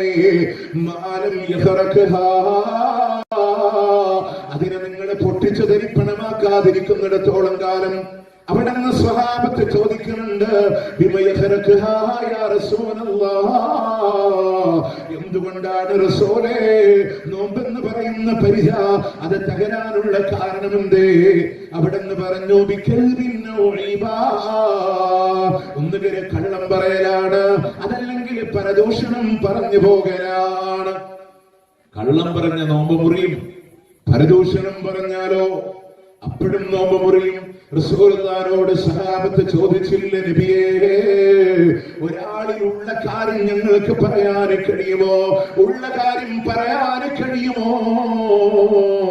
അവിടുന്ന് മറുപടി പറഞ്ഞു, ഇല്ലാത്തതാണെങ്കിൽ അത് കളവായില്ലേ? അപ്പൊ ഉള്ളത് പറയലാണ് പരദൂഷണം, ഇല്ലാത്തത് പറയൽ കളവാണ്. ഈ ചില ആൾക്കാരുണ്ട് കേട്ടോ, ചില ആൾക്കാർ വന്നിട്ട് പറയും, ആരോടും പറയണ്ട കേട്ടോ, ആ പറയുന്നവർക്ക് നിങ്ങൾ ചെവി കൊടുക്കാൻ പാടില്ല. കാരണം ഒന്നെന്താന്നറിയില്ല, അവർക്ക് തന്നെ എല്ലാവരോടും നടന്ന് പറയാൻ വേണ്ടിയില്ല. മറ്റൊരു വിഷയം, അത് കേൾക്കാൻ കൊള്ളാത്ത വിഷയമായിരിക്കും. നമുക്കൊരു ഉപകാരമില്ലാത്ത, സമൂഹത്തിന് ഒരു ഉപകാരമില്ലാത്ത കാര്യങ്ങളെ കേട്ട നോമ്പ് അതിന്റെ വഴിക്ക് പോകും. അത് എത്രത്തോളം അറിയാം, ഞങ്ങൾക്ക് മനസ്സിലാക്കാൻ വേണ്ടി പറയാം. നമ്മൾ തീരുമാനം എടുക്കണം, ഈ നോമ്പ് ഞാൻ കളവ് പറയില്ല, ഏഷണി പറയില്ല, പ്രദൂഷണം പറയില്ല. സുബഹി കൃത്യമായി നിസ്കാരം കഴിഞ്ഞ് കുറച്ചു നേരം ഖുർആനൊക്കെ പാരായണം ചെയ്ത് അൽഹംദുലില്ലാഹ് ഒരല്പനേരം റെസ്റ്റ് എടുത്ത് പിന്നെ ദുആ നിസ്കരിച്ച് അപ്പോഴാണ് അയൽവാസികൾ സംസാരിക്കാൻ വേണ്ടി വന്നു. അപ്പൊ ഞാനിനി അരുതാത്തതൊന്നും പറയില്ല, കേൾക്കാനും മനസ്സില്ല, നല്ല കാര്യങ്ങൾ മാത്രം സംസാരിച്ച് പതുക്കെ ഒഴിവായി. അത് കഴിഞ്ഞ് ദുഹർ നിസ്കരിച്ചു, ഖുർആൻ ഓതി, അല്പം റെസ്റ്റ് എടുത്തു. അസർ നിസ്കരിച്ചു, അല്പം ഖുർആൻ പാരായണം ചെയ്തു. ഇഫ്താറിന്റെ കാര്യങ്ങളൊക്കെ നോക്കി. പെരുമ്പാവൂര് പള്ളിയിൽ മാഷാ അല്ലാഹ് മഗ്‌രിബിന് സുന്ദരമായൊരു ബാങ്ക് കേൾക്കുമ്പോ പറയാം, മാഷാ അല്ലാഹ് എത്ര നല്ല ബാങ്കാണ്. അതിനുവേണ്ടി ഇന്നലെ വരെ കേട്ടത് കേൾക്കാൻ തന്നെ ഒരു അരോചകമായിരുന്നു. ഖലാസ് അതിനാണ് പഠിക്കലെത്തിയിട്ട് കലവടക്കാന്ന് പറയാം. അത്ര പോലും നമ്മൾ എന്ത് ചെയ്യാൻ പാടില്ല. ഇത് പറയാൻ എനിക്ക് ലളിതാക്കി പറഞ്ഞുതരാൻ അറിയില്ല. അങ്ങനെ നമുക്ക് ബാത്തിലാക്കാം. ഇനി വേറൊരു ആൾക്കാരുണ്ട്, അവരാരെന്നറിയോ? പള്ളിയിൽ ആദ്യ സ്വപ്പിലെത്തുന്നവരാണ്. റമദാൻ, അവർക്ക് റമദാൻ എന്നൊന്നുമില്ല, എല്ലാ സമയത്തും അള്ളാന്റെ പള്ളിയിലുണ്ടാവും, പള്ളിയുടെ കാര്യങ്ങളിലൊക്കെ ഉണ്ടാവും. പക്ഷെ റമദാനിലെ നോമ്പ് ഫസാദാക്കി എങ്ങനെയെന്നറിയോ? ഫസ്റ്റ് സ്വപ്പിൽ ഇരുന്നിട്ട് ബാക്കിക്ക് ഒരു തിരിഞ്ഞു നോട്ടുണ്ട്. അപ്പൊ റമദാൻ ആകുമ്പോൾ കുറെ ആൾക്കാർ വരുമല്ലോ പള്ളിയിൽ. അപ്പൊ അങ്ങനെ പറയാം, റമദാൻ സ്പെഷ്യൽ ആൾക്കാരാണ്, നോമ്പ് തുറക്കാൻ വേണ്ടി വന്നതാണ്. നമ്മളാരാ അവരുടെ മനസ്സിളക്കാൻ? നമ്മളുടെ നോമ്പ് അതോടുകൂടെ എന്തായി? ബാത്തിലായി പോയില്ലേ? അള്ളാന്റെ അടുക്കൽ ഒന്നും കിട്ടൂല. ഒന്ന് മനസ്സിലാക്കണം, അവരുടെ ഉള്ളിൽ ഒരു നന്മയുള്ളത് കൊണ്ടാണ് അവർ റമദാനിലേക്ക് ഓടി വന്നത്. നന്നാകണമെന്ന ആഗ്രഹമുള്ളത് കൊണ്ടാണ് അള്ളാന്റെ പള്ളിയിലേക്ക് ഓടി വന്നത്. ഖുർആനിലെ അള്ളാഹു ചാര പറഞ്ഞ സൂറത്ത് മാഇദയിൽ പറഞ്ഞൊരു വിഷയല്ലേ, മലവെള്ളപ്പാച്ചിലിൽ നുരയും പതയും എല്ലാം ഒഴുകും. അവരാരും നമ്മൾ സർട്ടിഫിക്കറ്റ് കൊടുക്കണ്ട. എന്നാ റമദാൻ കഴിഞ്ഞ ബാക്കി വരുന്നതാരാ? ജനങ്ങൾക്ക് ഉപകാരമുള്ളത് ഭൂമിയിലൂടെ തങ്ങി നിൽക്കുമെങ്കിൽ മലവെള്ളപ്പാച്ചിലിൽ നുരയുണ്ടാകാം, പതയുണ്ടാകാം, ചണ്ടികളുണ്ടാകാം, വിത്തുകളുണ്ടാകാം. ആ വെള്ളം അടിഞ്ഞു പോകുമ്പോ അതിന്റെ കൂടെ ഒഴുകി പോകുന്നതുണ്ട്, ദ്രവിക്കുന്നവരുണ്ട്, നുരകൾ അടിഞ്ഞു പോകുന്നുണ്ട്. പക്ഷെ അതിന്റെ കൂടെ ഒഴുകി വന്ന വിത്തുകള് അവ മണ്ണിലൂടെ തങ്ങി നിന്ന് അതിൽ നിന്ന് കായ്ക്കറികൾ ഉണ്ടാകുന്നത് പോലെ റമദാനിലൂടെ ഒഴുകി വരുന്നവരില് നല്ല മനസ്സുള്ള ആളുകൾക്കുള്ള അവസരങ്ങളുമുണ്ട്. ആരെയും നമ്മൾ അളക്കണ്ട. അവരുടെ പരദൂഷണം പറഞ്ഞോ, നോമ്പിന്റെ വഴിക്ക് പോകും. മറ്റൊരു ഹദീസിൽ മുത്ത് റസൂൽ പറയാണ്, إذا كان يوم صوم أحدكم فلا يرفث ولا يسخب وإن سابه أو قاتله أحد فليكن إني صائم مرتين. നിങ്ങളുടെ നോമ്പുകാരനാണോ? അനാവശ്യമായ സംസാരങ്ങൾ അരുത്, അനാവശ്യ പ്രയോഗങ്ങൾ അരുത്, അശ്ലീലങ്ങൾ പറയാൻ പാടില്ല. ഒരാൾ ഇങ്ങോട്ട് ചീത്ത വിളിച്ചാൽ, അതല്ല ഇങ്ങോട്ട് ശണ്ട കൂടാൻ വന്നാൽ ഞാനൊരു നോമ്പുകാരനാണ് എന്ന് മിനിമം 2 പ്രാവശ്യമെങ്കിലും അവൻ പ്രതികരിച്ചു കൊള്ളട്ടെ.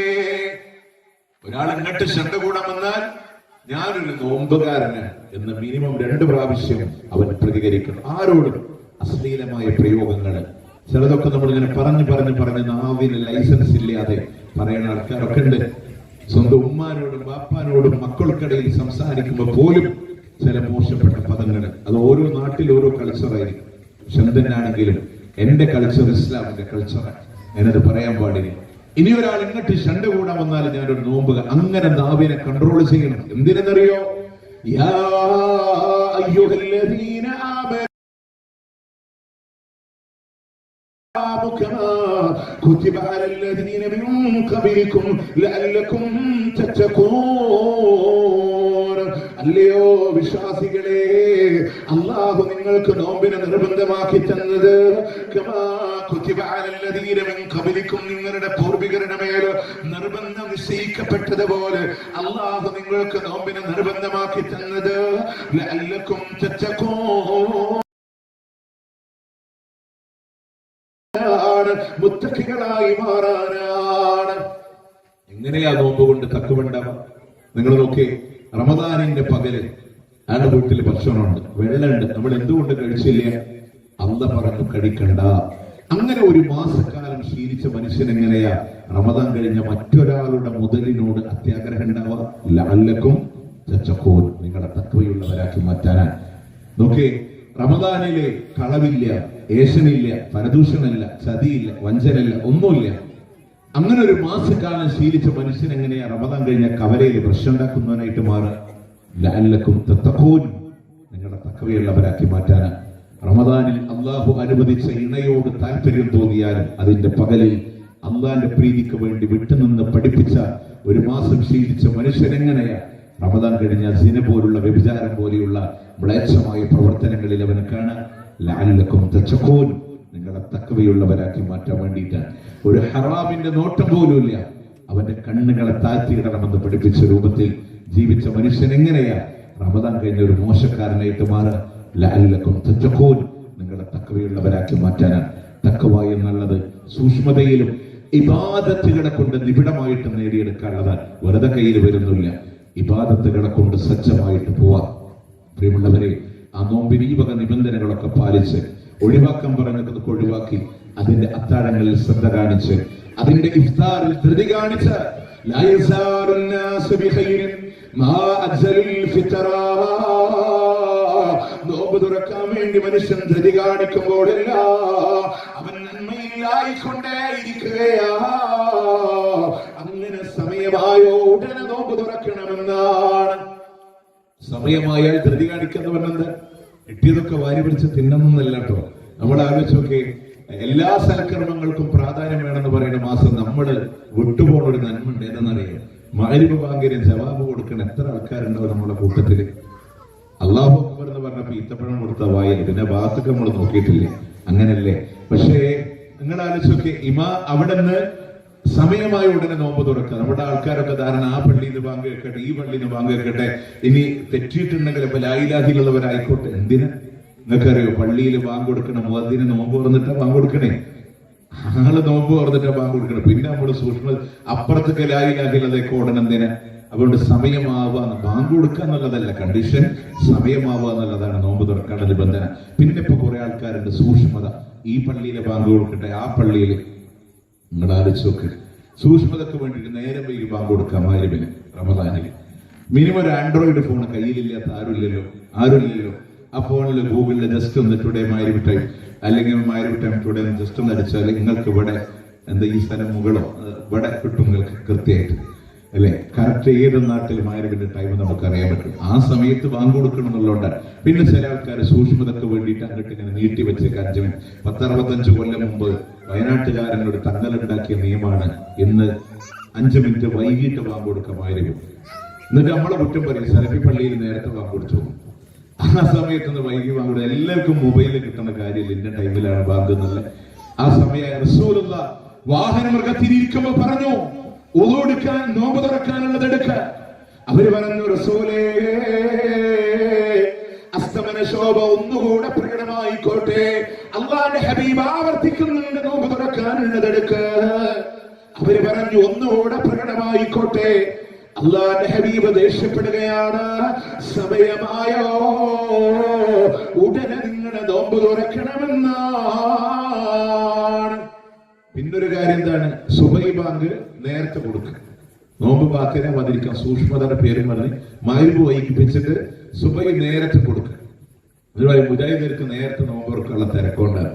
14 മണിക്കൂർ പട്ടിണി കിടക്കാൻ നമുക്ക് ഒരു 2 മിനിറ്റ് പ്രയാസമുണ്ടോ, അല്ലെങ്കിൽ 4 മിനിറ്റ് പ്രയാസമുണ്ടോ? പട്ടിണി കിടക്കാനുള്ള പ്രയാസം ഉണ്ടല്ലോ. റസൂലുള്ളാഹിന്റെ മുത്തനബിയുടെ ചര്യ എന്താ സമയം? കാരണം നോമ്പ് തുറക്കലിനെ പിന്തിപ്പിക്കൽ മുസ്ലിങ്ങൾക്ക് പറ്റിയ പണിയല്ല. അതുകൊണ്ട് നമ്മൾ സമയമായി നോമ്പ് തുറക്കുക.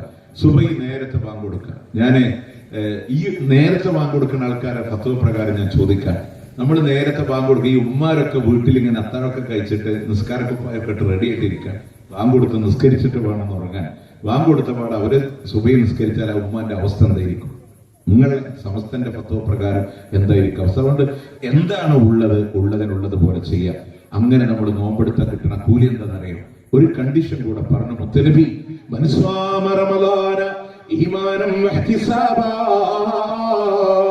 ഈമാനോടെ പടച്ചോന്റെ പ്രതിഫലം ആഗ്രഹിച്ച് ആര് റമദാനിലൂടെ നോമ്പെടുത്തോ അടിയുറച്ച ഈമാന വേണേ, തൗഹീദിൽ അടിയുറച്ച ഈമാന വേണ്ടേ, അല്ലാഹുവിനെ മാത്രം ആരാധിക്കുന്ന, അവനോട് മാത്രം ദുആ ചെയ്യുന്ന, അവനെ കൊണ്ട് മാത്രം സത്യം ചെയ്യുന്ന രൂപത്തിലൂടെയുള്ള ഈമാന വേണേ. അല്ലാഹുവിന്റെ പ്രതിഫലം ആഗ്രഹിച്ചിട്ടാണ് റമദാനിലൂടെ നോമ്പെടുക്കേണ്ടത് എന്നാണ്. അല്ലാഹുവിന്റെ പ്രതിഫലം ആഗ്രഹിക്കുക, അതിന്റെ പേരാണ് നിയ്യത്ത്. നിയ്യത്ത് നമ്മുടെ നിയ്യത്ത് പഠിച്ചെന്താണ്? നവൈതു സൗമാദിൻ അന്നദായി ഫർദ റമദാനി അല്ലേ? നവൈതു സൗമകതി എന്നതായി നാളെ പറയുന്നു. ഒരാൾ ചൊല്ലിക്കൊടുക്കുക, ബാക്കിയുള്ളവരിങ്ങനെ ഏറ്റു പറയും. നമ്മൾ ഇതിനാണ് നിയ്യത്ത് എന്ന് പഠിച്ചു വെച്ചേക്കണേ. ഞാൻ കൊല്ലം ജില്ലയിൽ ഫസ്റ്റ് BSc കിട്ടിയിട്ട് അവിടെ വർക്ക് ചെയ്യുമ്പോൾ അവിടെ ഒരു ഹിന്ദു ആയ ഒരു ടീച്ചർ എൻ്റെ അടുത്ത് പറഞ്ഞു, സാർ എനിക്ക് നാളെ മുതൽ നോമ്പെടുക്കാൻ ആഗ്രഹമുണ്ട്. അപ്പൊ ഞാൻ വേറൊരു മുസ്ലിം ടീച്ചറിന്റെ അടുത്ത് പോയി ചോദിച്ചു. അപ്പൊ അവര് പറഞ്ഞു, പുലർച്ചെ ഭക്ഷണം കഴിച്ചിട്ട് ഇത് വായിക്കണം, എന്നിട്ട് പിന്നെ വെള്ളവും ഭക്ഷണമൊന്നും കഴിക്കാൻ പാടില്ല. അപ്പൊ എന്താ ചെയ്തു? ഇന്ന ബെയ്ത്തു എന്ന് പറഞ്ഞിട്ട് അതിലിങ്ങനെ എഴുതി കൊടുത്തേക്കാണ്. നമ്മൾ മനസ്സിലാക്കേണ്ടത്, ഇതിങ്ങനെ എല്ലാരും പറയും. പള്ളിയിൽ തറാവീഹ് കഴിഞ്ഞാൽ ഉസ്താദ് ചൊല്ലിക്കൊടുക്കും, നവൈതു സൗമാദിൻ ഈ ആണ്ടത്തെ അതാ ആയ ഫർദായ റമദാൻ മാസത്തിലെ നാളത്തെ നോമ്പിനെ അള്ളാഹ്ക്ക് വേണ്ടി, ലാസ്റ്റ് വാക്കെന്താ? ഞാൻ കരുതി. അപ്പൊ എല്ലാരും പറയും ഞാൻ കരുതി. കരുതലും പറയലും രണ്ടും നമ്മുടെ ആലോചിച്ചപ്പോ ഞാന് വന്നിട്ട് പറയാം, ഇവിടെ വന്നിട്ട് ഇപ്പോ എന്റെ മനസ്സിൽ നീയത്ത് തന്നെ നന്മയും കരുതാ തിന്മയും കരുതാലോ. ഞാനൊരു തിന്മ കരുതാൻ ഇവിടുന്ന് യാസീനെ വാങ്ങിക്കാൻ ആരെങ്കിലും 4 ഇട്ടടി കൊടുത്തിട്ട് ഇവിടുന്ന് പോവുള്ളൂ എന്ന് മനസ്സിൽ കരുതി എന്ന് വിചാരിച്ചു അല്ലേ? എന്നിട്ട് ഞാൻ മൈക്കിന് മുമ്പ് പറയാണ്, ഇവിടുത്തെ യാസീനിനെ മാഹീനിനെ 4 അടി കൊടുക്കാൻ ഇവിടുന്ന് 9:30 മറവിൽ നിന്ന് 2 കൊടുക്കാൻ ഞാൻ കരുതി. ഇന്നവർ ഇവിടുന്ന് വെറുതെ വിടും. അപ്പൊ പറയല് വേറെ, കരുതല് വേറെ. കരുതൽ ഉള്ളിലുള്ളതാണ്, നന്മക്ക് വേണ്ടി കരുതാം അല്ലെ? ഇനി പറയുന്നതിന് മറ്റൊരു തകരാറും കൂടി ഞാൻ പറഞ്ഞുതരാം. പള്ളിയിൽ നിന്ന് ഇന്ന് മഗ്‌രിബിന് റമദാൻ 1 വിചാരിക്കാം, മഗ്‌രിബ് കഴിഞ്ഞ റമദാൻ എത്രയും 2. ഇനി പോട്ടെ, സാങ്കല്പികമായി നാളെ എന്ന് പറയാം, നിശ കഴിഞ്ഞ് രാത്രി വേണേ നാളത്തെ നോമ്പ് എന്ന് പറയാൻ പോട്ടെ. ഉമ്മാരും സ്ത്രീകളൊക്കെ എപ്പോഴും നീയത്തെടുക്കുന്നറിയാം, രാവിലെ അത്താഴത്തിന് നേരത്തെ. ചെറിയ മക്കൾക്കൊക്കെ ചൊല്ലിക്കൊടുക്കൽ എപ്പോഴാണ്? രാവിലെ. അപ്പൊ സുബഹിന്റെ തൊട്ട് മുമ്പ് ഉമ്മ പറയാം, നാളത്തെ നോമ്പിനെ അള്ളാഹ്ക്ക് കരുതി. അപ്പൊ അന്നത്തെ നോമ്പിനെ എവിടെ നിന്ന് കിട്ടുക? അപ്പൊ മനുഷ്യ നിർമ്മിതികളുടെ പ്രശ്നമാണ് ഇതൊക്കെ. ആണ് സ്വഹീഹ് ബുഖാരി 1-ാമത്തെ ഹദീസാണ് ഈ നിയ്യത്ത് പഠിപ്പിക്കണം. മദ്രസ കൊടുത്തോ? ഹദീസിന്റെ 1-ാമത്തെ ഹദീസിന്റെ ആദ്യത്തെ വാക്ക് മാത്രമേ ഉണ്ടാവുള്ളൂ, ഇന്നമൽ അഅ്മാലു ബിന്നിയ്യാത്ത്. അന്വേഷിച്ച് ബുദ്ധിമുട്ടുന്നവരുടെ സ്വഹീഹ് ബുഖാരിയിലെ ഫസ്റ്റ് ഹദീസ് ഉമർ ഇബ്നു ഖത്താബ് റളിയല്ലാഹു അൻഹു റിവായത്ത് ചെയ്യുന്ന ഹദീസ് അമലുകളെ നിയ്യത്തുകൾക്ക് അനുസരിച്ചിട്ടാണ്. എന്നിട്ട് പിന്നെ ദുഹറിന്റെ നിയ്യത്ത് പറഞ്ഞിട്ട് ഇങ്ങനെ കൊടുക്കും അല്ലേ? റസൂൽ പറഞ്ഞത് എന്താണ്?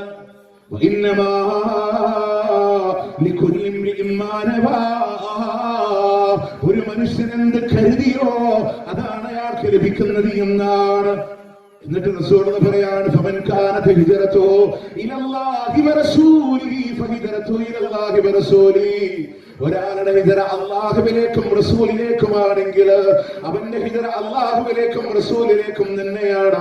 ഫമൻ കാനത ഹിജ്റതുഹു ഇലദ്ദുനിയാ യുസീബുഹാ ഔ ഇംറഅതി യൻകിഹുഹാ ഫഹിജ്റതുഹു ഇലാ മാ ഹാദര ഇലൈഹി. ഒരാളെ ഹിജ്റ പോകുന്നത് കച്ചവടം ചെയ്യാനാണ്, അവിടെ പോയൊരു പെണ്ണ് കെട്ടി ജീവിക്കാനാണെങ്കിൽ അവന്റെ ഹിജ്റ അതിലേക്കായിരിക്കുമെന്നാണ്. എന്താ മനസ്സിലായത്? ഒരാള് നിയ്യത്തുകൾക്ക് അനുസരിച്ചിട്ടാണ് ഏത് പ്രവർത്തനം.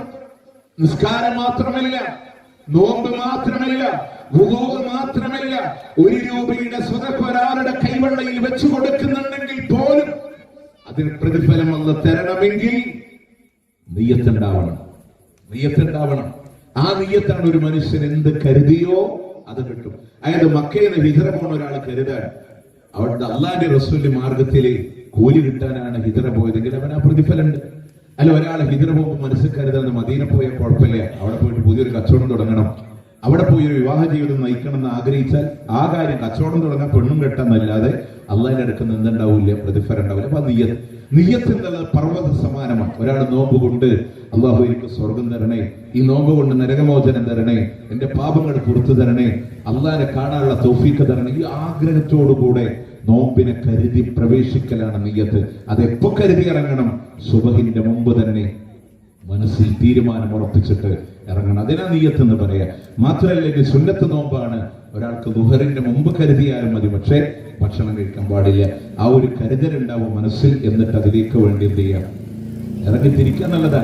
ആ നിയ്യത്തോടു കൂടെ ഇൻഷാ അല്ലാഹ് ഒരാൾ നോമ്പെടുത്താൽ, അള്ളാഹിന്റെ പ്രതിഫലം ആഗ്രഹിച്ച് നോമ്പെടുത്താൽ, പ്രിയമുള്ളവര്, ഈ നിബന്ധനകൾക്ക് വിധേയമാണെങ്കിൽ അല്ലാഹു തരുന്ന ഓഫർ എന്താണെന്നറിയോ?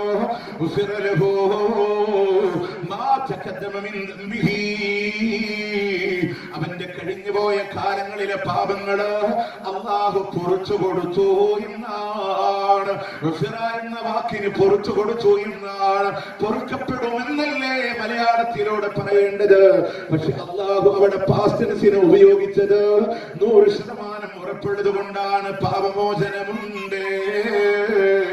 ഇനി രണ്ടാമത്തെ വിഷയം എന്താണെന്നറിയോ? ആ റമദാനിലൂടെ കൃത്യമായി നോമ്പെടുത്തു കഴിഞ്ഞാൽ ഇന്ന ഫിൽ ജന്നതി ബാബാ യുഖാലു ലഹു റയ്യാൻ, സ്വർഗ്ഗത്തിൽ റയ്യാൻ എന്ന് പറയുന്ന ഒരു കവാടമുണ്ട്. യുദ്ഖുലു മിൻഹു സായിമൂൻ, അതിലൂടെ കടന്നു വരുന്നവരെ നോമ്പുകാരാണ്. അന്ന് ചോദിക്കുന്നുണ്ട്, ഐന സ്വായിമൂൻ, ഐന സ്വായിമൂൻ, എവിടെയാണ് നോമ്പുകാരെ? പ്രിയമുള്ളവരെ, സ്വർഗത്തിന് 8 വാതിലുകളാണുള്ളത്. അത് 8 റമദാനിലൂടെ തുറക്കപ്പെടുന്നുണ്ടെങ്കിൽ ആ 8 മഹനീയമായൊരു വാതിലാണ് റയ്യാൻ, നോമ്പുകാർക്കുള്ള വാതില. അപ്പൊ പാപങ്ങൾ അള്ളാഹു പുറത്തു തരുന്നുണ്ട്, സ്വർഗപ്രവേശനം അള്ളാഹു നൽകുന്നുണ്ട്. ഇനി നരകത്തിൽ നിന്ന് രക്ഷപ്പെടണമെന്ന് ആഗ്രഹിക്കുന്നവരുണ്ടോ? മാമിൻ അബ്ദി യസൂമു യൗമൻ ഫീ സബീലില്ലാഹ് ഇല്ലാ ബഅദല്ലാഹു ബിദാലിക്കൽ യൗമ അനിന്നാരി 70 ഖരീഫാ. ഒരു ദിവസത്തെ നോമ്പ് കൊണ്ട് 70 വർഷം സഞ്ചരിക്കാനുള്ള ദൂരം ഇതാ അള്ളാഹു നരകത്തിൽ നിന്ന് അകറ്റുമെന്ന. ഒരൊറ്റ നോമ്പ് കൊണ്ട് 70 വർഷത്തെ സഞ്ചാര ദൂരം നരകത്തിൽ നിന്ന് അകറ്റുമെന്നാണ്. സ്വർഗമുണ്ടേ, നരകമോചനമുണ്ടേ. തീർന്നില്ല, അവർക്ക് പാപമോചനമുണ്ട്. ഇനി സ്വർഗത്തിലെത്തിയത് മാത്രമാണോ? അള്ളാനെ കാണാനുള്ള ഭാഗ്യമുണ്ട്. ഒരു നോമ്പുകാരന് 2 സന്തോഷമുണ്ടെന്നാണ്. ഒന്ന് നോമ്പ് തുറക്കുമ്പോഴുള്ള ഭൗതികമായ സന്തോഷമാണെങ്കിൽ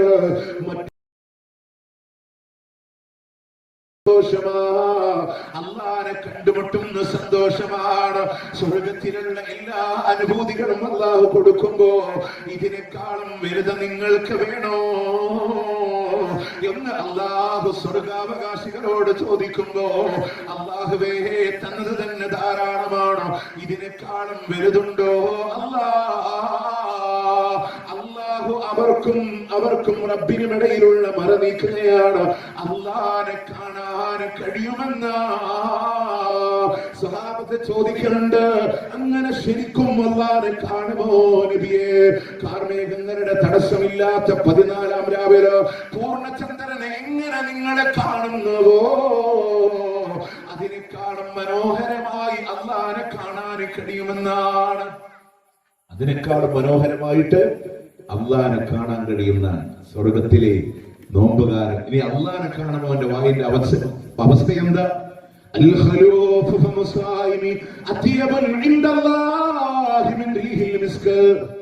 ഭക്ഷണം കഴിക്കാതിരുന്നപ്പോ വായിൽ ഒരു പകർച്ച വന്നില്ലേ? അള്ളാന്റെ അടുക്കൽ നിങ്ങൾ വരുമ്പോ കസ്തൂരിയേക്കാൾ സുഗന്ധമുള്ള. ചില ആൾക്കാർ ഇതും പറഞ്ഞിട്ട് ഉച്ചക്ക് ശേഷം പല്ലേക്കാൻ പാടില്ല, ഉച്ചവരെ പല്ലേക്കാൻ പാടില്ല, അങ്ങനൊന്നുമില്ല കേട്ടോ. സുന്നത്തും അക്കട ശക്തമായ സുന്നത്താണ് ദന്തശുദ്ധീകരണം, പല്ല് തേക്കൽ. പക്ഷെ ഭക്ഷണം കഴിക്കാതിരുന്ന വായ്ക്കൊരു പകർച്ച വരും. അതുകൊണ്ട് നിങ്ങൾ വിഷമിക്കണ്ട, അള്ളാന്റെ അടുക്കൽ കസ്തൂരിയേക്കാൾ സുഗന്ധമുണ്ട്. പ്രിയമുള്ളവരെ, അത്രയും നേട്ടങ്ങളൊക്കെ നമുക്ക് കിട്ടുന്ന മാസമാണ് റമദാൻ. എന്ന ഗൗരവമുള്ള ഒരു കാര്യം കൂടെ പറഞ്ഞിട്ട് ഇൻഷാ അല്ലാഹ് ഈ സദസ്സിനോട് ഇവിടെ പറയാം. ഇത്രയൊക്കെ പ്രതിഫലമുണ്ടെങ്കിൽ, ഇത്രയൊക്കെ പുണ്യമുണ്ടെങ്കിൽ പഴപ്പിക്കുന്ന ആളുകൾ ഒരുപാട് വരും. അവസാനത്തെ 10 എത്തിക്കാപ്പ് പള്ളിയിൽ ഇരിക്കണം എന്നൊക്കെ പറഞ്ഞാൽ ഇപ്പോ കണ്ട് ഒരു 10 കൊല്ലങ്ങൾക്ക് പുറകില് 10-ലധികം വർഷങ്ങളായി ഈ മലപ്പുറം ജില്ലയിൽ ഒരു സ്വലാത്ത് നഗർ തുടങ്ങി. 27 രാവിലെ ആളുകളൊക്കെ പള്ളി വിട്ടിട്ട് കൊണ്ടുപോയി സ്വലാത്ത് നഗർ പോയി. എന്റെ വേദന അതല്ല. അവിടുന്ന് അത് കഴിഞ്ഞിട്ട് അടുത്ത വർഷം ഞങ്ങളുടെ നാടായ തൃശ്ശൂർ ജില്ലയിലെ കൂരിക്കുടിയിലെ അടുത്ത ഒരു സ്വലാത്ത് നഗർ തുടങ്ങി. റമദാന്റെ അവസാനത്തെ 10-ൽ. പിന്നെ കണ്ട് കൊല്ലം ജില്ലയിലെ കാദസിയയിലെ അടുത്തൊരു സ്വലാത്ത് നഗർ. അങ്ങനെ ചുരുക്കി പറഞ്ഞ് 21, 23, 25, 27, 29 5 ഒറ്റയാക്കപ്പെടുന്ന രാവിലെ നിന്ന് കേരളത്തിലെ സ്വലാത്ത് നഗർ, ഉത്തര കേരളം, ദക്ഷിണ കേരളം, മധ്യ കേരളം ഒക്കെ എന്ത് ചെയ്തു? പള്ളി വിട്ടിട്ട് മൈതാനത്ത് കൂടുന്ന ഒരു അവസ്ഥ ഉണ്ടായി. റസൂലുള്ളാഹിന്റെ ചര്യ എന്താ? മുത്തറസൂലിന്റെ ചര്യ എന്താ? അവസാനത്തെ 10-ൽ അല്ലാഹുവിന്റെ ഹബീബ് പള്ളിയിൽ ഇഅ്തികാഫിരിക്കലാ. ഈ ലോകത്തോട് വിട പറയുന്ന കൊല്ലമില്ലേ?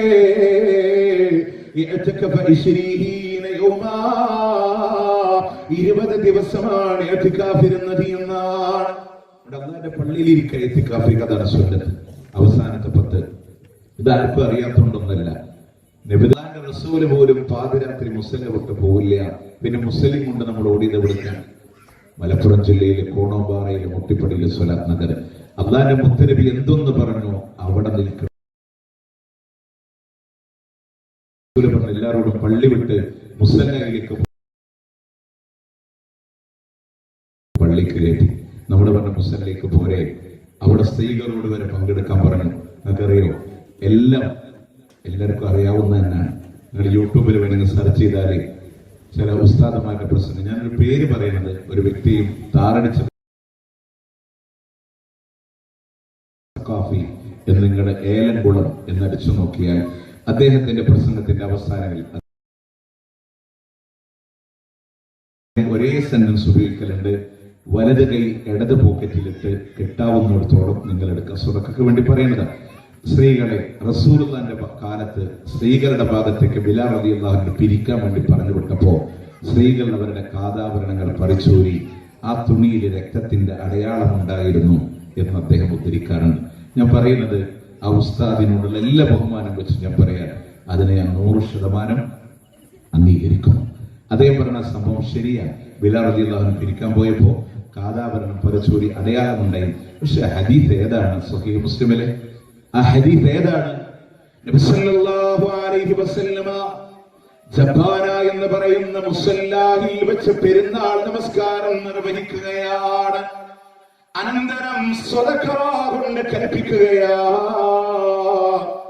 അത് വാങ്ങാൻ വേണ്ടി ബിലാൽ റളിയല്ലാഹു അൻഹുവിനെ പറഞ്ഞയച്ചപ്പോ സ്ത്രീകൾ അവരുടെ കാതാഭരണങ്ങളെ പറിച്ചോരിയപ്പോ ആ തുണിയിൽ രക്തത്തിന്റെ അടയാളം ഉണ്ടായിരുന്നു.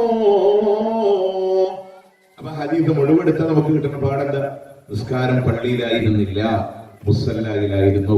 അവിടെ സ്ത്രീകൾ പങ്കെടുത്തിരുന്നു, അവർ സ്വതക്ക ചെയ്തിരുന്നു. ഇത്രയല്ലേ കിട്ട. നമ്മുടെ ഇൻഷാ അല്ലാഹ് ഇത്തവണ ഈദ്ഗാഹിന് പോകുമ്പോ സ്വതക്ക കൊടുക്കാതെ കയ്യിൽ കരുതിയിട്ട് വേണം നമ്മൾ പോകാൻ. അത് പെരുന്നാളിന്റെ സുന്നത്തില് അല്ലാഹുവിന്റെ ഹബീബ് സല്ലല്ലാഹു അലൈഹി വസല്ലം പഠിപ്പിച്ചതാണ്. അതെല്ലാവരും പറയണ ഹത്തീബാണെങ്കിലും മുഅദ്ദിനാണെങ്കിലും സംഘാടകരാണെങ്കിലും പ്രവർത്തകരാണെങ്കിലും എല്ലാവരും കയ്യിൽ കരുതണം ഒരു സ്വതക്ക. അത് സുന്നത്താൻ, മുത്തുനബിയുടെ സുന്നത്താൻ. ഇനി ഈ റമദാന്റെ ഏറ്റവും കാപ്പ് കൂടെ പറഞ്ഞിട്ട് ഇവിടെ പറയാൻ, മദീനയുടെ മസ്ജിദ് നബവിയുടെ മിമ്പറില് ഇത്രയും ഫضലുകളല്ലേ നമ്മൾ കേട്ടത്. പക്ഷേ ഇനി ഗൗരവത്തോടുകൂടെ ഭയപ്പെടണേ. റമദാൻ മദീനയുടെ മസ്ജിദ് നബവിയുടെ മിമ്പറിൽ കാൽപാദമൂന്നിയ ലോകത്തിന്റെ പ്രവാചകന് ഫഖാല ആമീൻ. അവിടുന്ന് ആമീൻ എന്ന് പറഞ്ഞു പോവുകയാണ്. രണ്ടാമതും ആമീൻ എന്ന് പറഞ്ഞു. മൂന്നാമതും അല്ലാഹുവേ ആരും അങ്ങേ മിമ്പറിലേക്ക് കൊണ്ടുപോകുന്നതായി ഞങ്ങളെ കണ്ടിട്ടില്ല. ആരും അവിടെ ദുആ ചെയ്യുന്നതും ഞങ്ങളെ കേട്ടിട്ടില്ല. അന്ന് ഒറ്റക്കാണ് മിമ്പറിലേക്ക് കയറിയത്. ഒറ്റക്ക് അവിടുന്ന് ആമീൻ എന്ന് പറഞ്ഞല്ലോ നബിയേ. അല്ലാഹുവിന്റെ ഹബീബ് പറയാണ്, ആതാനി ജിബ്രീൽ, എന്റെ അടുക്കൽ അടുക്കലേക്ക് ജിബ്രീൽ അലൈഹിസ്സലാം കടന്നു വന്നതാണ്. അവിടെ ജിബ്രീൽ 3 ദുആ നടത്തിയപ്പോ ജിബ്രീലിന്റെ ദുആഇന് ഞാൻ ആമീൻ എന്ന് പറഞ്ഞു പോയെന്നാണ്. ഏതാണ് ജിബ്രീലിന്റെ പ്രാർത്ഥന എന്നറിയോ? റഹിമാൻ ഫറജുൽ, ഒരു മനുഷ്യൻ മുഖം കുത്തി വീഴട്ടെ, അവൻ നാശമടയട്ടെ, അവൻ തുലയട്ടെ എന്ന് ജിബ്രീൽ ദുആ ചെയ്തു. ദുആ ചെയ്തത് ജിബ്രീലാണ്, ആമീൻ പറഞ്ഞത് ലോകത്തിന്റെ പ്രവാചകനാണ്. സ്ഥലം മദീനയുടെ മസ്ജിദുൻ നബവിയുടെ മിമ്പറാണെങ്കിൽ 100% അല്ലാഹു സ്വീകരിക്കുന്ന പ്രാർത്ഥനയാ. മന്നദറക റമദാന ഫലം യുഗ്ഫർ ലഹു, റമദാനിലൂടെ ജീവിക്കാനുള്ള ഭാഗ്യം അല്ലാഹു കൊടുത്തിട്ട് പോലും പാപങ്ങൾ പൊറുക്കപ്പെടാത്ത മനുഷ്യരുണ്ടോ അവർ നാശമടയട്ടെ എന്ന ജിബ്രീലിന്റെ പ്രാർത്ഥനയ്ക്ക് ഞാൻ ആമീൻ എന്ന് പറഞ്ഞു പോയെന്ന് നബി സല്ലല്ലാഹു അലൈഹി വസല്ലം. പ്രിയമുള്ളവരെ, ഈ റമദാനിലൂടെ 100% പാപങ്ങളെ പൊറുക്കപ്പെടണം. ഇല്ല എങ്കിൽ അപകടമാ. ഓർക്കുന്നുണ്ടോ നിങ്ങൾ ആയിഷ, എനിക്ക് ഏറ്റവും കൂടുതൽ വേദന ഉണ്ടാകുന്ന ജബലടക്കുകൾക്ക് താഴെ 64 കിലോമീറ്ററുകൾ താണ്ടി ഉമ്മാടെ നാടായ തായിഫിന്റെ മണ്ണില് അള്ളാന്റെ ഹബീബ് പ്രബോധനത്തിനായി കടന്നു വരുമ്പോ റസൂലുള്ളാഹിന്റെ ചട്ടമ്പിക്കുട്ടികളെ കൊണ്ട് കല്ലെറിയിക്കുകയാ, തെരുവ് മക്കളെ കൊണ്ട് റസൂലുള്ളാഹിനെ കല്ലെറിയുക. പാറച്ചീലുകൾ ഇങ്ങനെ നെറ്റിയിലൂടെ കാലിലൂടെ വീണ് ഹബീബിന്റെ ശരീരത്തിൽ നിന്ന് രക്തമൊലിക്കുമ്പോ ചിന്തിക്കാൻ കഴിയുമോ? പ്രിയമുള്ളവരെ, മദീനയുടെ ബാബുസലാമിലൂടെ കടന്നു വന്ന് റസൂലുള്ളാഹിന്റെ മിമ്പറിൽ കിടന്ന് റൗളാ ശരീഫ് അസ്സലാമു അലൈക യാ റസൂലല്ലാഹ് എന്ന് പറയുമ്പോ രോമം എഴുന്നേറ്റ് നിന്നത്, കണ്ണ് നിറഞ്ഞൊലിച്ചത്. 1 ഇല്ല 10 ഇല്ല 100 തവണ ചെന്നാലും അതാണ് അവസ്ഥയെങ്കിൽ ആ റസൂലുള്ളാഹിനെ കല്ലെറിയുന്നത്, കല്ലേറുകൊണ്ട് ബോധം വരുമ്പോ ഉണ്ടായിരുന്നത് എന്ന് പറയുമ്പോ കൂടെ ഉണ്ടായിരുന്ന സഹാബി പറയുന്നുണ്ട്, നബിയേ ഒരു തുള്ളി ദാഹജലം പോലും തന്നില്ല നബിയേ. പ്രിയമുള്ളവരെ, 600 ചിറകുകളോടെ ജിബ്രീലിനെ കണ്ട നിമിഷമാണെങ്കിൽ പർവ്വതങ്ങളുടെ ഉത്തരവാദിത്വമുള്ള മലക്കുൽ ജിബാൽ പെയ്തിറങ്ങിപ്പോയ നിമിഷമാണെങ്കിൽ എന്റെ ചിറക് കണ്ടോ, ചിറകിന്റെ താഴെ പർവ്വത നിരകളെ കണ്ടോ, അങ്ങൊരു വാക്ക് തന്നിരുന്നെങ്കിൽ നബിയേ ഇവരെ ഞാൻ നശിപ്പിച്ചു കൊള്ളാമെന്ന് പറയുമ്പോ വേണ്ട വേണ്ട ജിബ്രീലേ വേണ്ട. ആരെങ്കിലും ഒരാൾ ഇസ്ലാമതം സ്വീകരിക്കുന്നുവെങ്കിൽ അത് മതി എനിക്കെന്ന് പറഞ്ഞ പ്രവാചകന് ഉമ്മത്തിനോട് കരുണയുള്ള റസൂലാ. ആ ത്വായിഫുകാർക്കെതിരെ റസൂലുള്ള ദുആ ചെയ്തിട്ടില്ല. പക്ഷെ റസൂലുള്ള ആമീൻ പറഞ്ഞു. റസൂലുള്ള ദുആ പറഞ്ഞതാർക്കാ? റമദാൻ ജീവിക്കാനുള്ള ഭാഗ്യമുണ്ടായിട്ട് പോലും പാപങ്ങൾ പൊറുക്കപ്പെടാത്തവരെ. കാരണം എന്താണെന്നറിയോ? നോമ്പ് കൃത്യമാണോ? അല്ലാഹു പാപങ്ങളെ പൊറുത്തു തരാന്ന് പറഞ്ഞില്ലേ? നല്ല ഈമാനോടെ പടച്ചോന്റെ പ്രതിഫലം ആഗ്രഹിച്ച് ആര് റമദാനിലൂടെ നിന്ന് നമസ്കരിച്ചോ, തറാവീഹ് നിസ്കരിച്ചോ, അവൻ അല്ലാഹു പാപങ്ങളെ പൊറുത്തു തരാന്ന് പറഞ്ഞില്ലേ?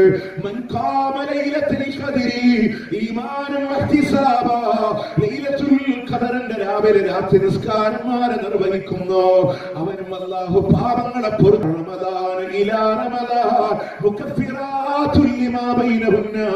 അതിനിടയിലുള്ള തെറ്റിന്റെ പിറകെ നന്മ വരുമ്പോ ആ നന്മ കൊണ്ട് തിന്മകളെ അല്ലാഹു മായ്ച്ചു തരാന്ന് പറഞ്ഞില്ലേ? റമദാനിന്റെ ബറക്കത്ത് കൊണ്ട് സ്വമേധയാ പൊറുത്തു തരാന്ന് പറഞ്ഞില്ലേ? അവസാന 10കളിലൂടെ ചോദിച്ചു ആയിഷ, അല്ലാഹുമ്മ ഇന്നക അഫൂൻ കരീം തുഹിബ്ബുൽ അഫ്വ അന്നി, മാപ്പിരക്കുന്നതിനെ ഇഷ്ടപ്പെടുന്ന അല്ലാഹ് എനിക്ക് മാപ്പ് തരണേ അല്ലാഹ്. അതിലുപരി പറഞ്ഞൂടെ അല്ലാഹുവോട്, അല്ലാഹ് ഇറങ്ങി വരുന്നവനല്ലേ, ചോദിച്ചൂടെ കൂമ്പാരമായി നീ തെറ്റു ചെയ്താ തന്നെയും നീട്ടുന്ന കൈ തട്ടാത്ത റബ്ബാ പിന്നെയോ എന്താണെന്നറിയോ? കുന്തോളം പാപം ചെയ്തു വെച്ചിട്ട് അള്ളാഹുവോട് പറഞ്ഞാൽ അള്ളാഹു കരങ്ങളെ തട്ടൂല, അള്ളാഹു കരങ്ങളെ തട്ടൂല. കുന്തോളം പാപം ചെയ്തവന് സമാധാനം നൽകുന്ന ആയത്ത് അള്ളാഹു അവതരിപ്പിച്ചിട്ടുണ്ട്. ഇന്ന് റസൂലുള്ള പറഞ്ഞ ആയത്ത് ഏതാണെന്നറിയോ? ലാ തഖ്നതു മിർ റഹ്മത്തില്ലാഹ് ഇന്നല്ലാഹ യഗ്ഫിറു ദുനൂബ ജമീഅ. അള്ളാഹു മുഴുവൻ പാപങ്ങളും നിങ്ങൾക്ക് പുറത്തു തരാ. അവനാ തെറ്റ് ചെയ്തിട്ടേ ഇല്ല എന്ന രൂപത്തിലാ അള്ളാഹു മാപ്പ് തരുന്നത്. നമ്മളൊക്കെ പിണക്കുണ്ടായാൽ ഭാര്യയും ഭർത്താവും പ്രശ്നമുണ്ടായ പറയില്ല, ഞാൻ നിനക്ക് മാപ്പ് തന്നു, സാരല്ല പോട്ടെ, ഞാനൊക്കെ പുറത്തു തന്നു. കുറെ കാലം കഴിഞ്ഞിട്ട് വീണ്ടും ഒരു പ്രശ്നം ഉണ്ടായി പറയും, നീ പണ്ടും അങ്ങനെ പറഞ്ഞില്ലേ. അപ്പൊ ഒരു ഇപ്പോഴും അങ്ങനെ തന്നെയല്ലേ പെരുമാറി. അതിന്റെ അർത്ഥം എന്താ? നമ്മൾ പുറത്തു കൊടുത്തെങ്കിലും ഉള്ളിൽ നിന്ന് പൂർണ്ണമായിട്ട് കറ പോയിട്ടില്ല. പക്ഷേ അള്ള പുറത്തു തരുന്നത് കമലില്ലാതമ്പല തെറ്റ് ചെയ്യാത്തവനെ പോലെ രാവും പകലും നമ്മളുടെ തൗബ സ്വീകരിക്കണം. സന്നദ്ധന അള്ളാഹ്ക്ക് സന്തോഷം നമ്മൾ അള്ളാഹിനോട് പറയുമ്പോൾ. അതുകൊണ്ട് ഈ റമദാൻ ഉപയോഗപ്പെടുത്ത ഞാൻ ഇൻഷാ അല്ലാഹ് അവസാനിപ്പിക്കാൻ ഒറ്റ വാക്ക് ഞാൻ പറഞ്ഞുതരാം. ഒരാള് റസൂലുള്ളാഹിന്റെ അടുക്കൽ വന്നു. സഅദ് ഇബ്നു ഹിഷാം എന്ന് പറഞ്ഞ ചരിത്ര ഗ്രന്ഥത്തിൽ കാണാം. അയാൾ വന്ന് ചോദിച്ചു, റസൂലേ, ഇസ്ലാം സ്വീകരിച്ച പാപങ്ങൾ പുറത്തു വിട്ടോ? റസൂലുള്ളാഹി പറഞ്ഞു, തീർച്ചയായും. ആ മനുഷ്യൻ ഇസ്ലാം സ്വീകരിച്ചിട്ട് ചോദിച്ചു, ഹംസയെ കൊന്നവനെ മാപ്പുണ്ടോ? റസൂൽ ചോദിച്ചു, അന്ത ഭക്ഷി, നീ ഭക്ഷിയാണോ? അറിയില്ലായിരുന്നു നബിയെ, അങ്ങേക്ക് പ്രിയപ്പെട്ടവനാണ്. കൈഫ ഖതൽത ഹംസ, നീ എങ്ങനെയാണ് എന്റെ ഹംസയെ കൊന്നത്? എങ്ങനെ? നേരിടാനുള്ള ധൈര്യമില്ലായിരുന്നു. അടിമത്ത പാളയത്തിന്റെ മോചനം ഹിന്ദു ഓഫർ ചെയ്തപ്പോ പാറക്ക് പിന്നിൽ ഇങ്ങനെ ഒളിച്ചു നിന്നത്.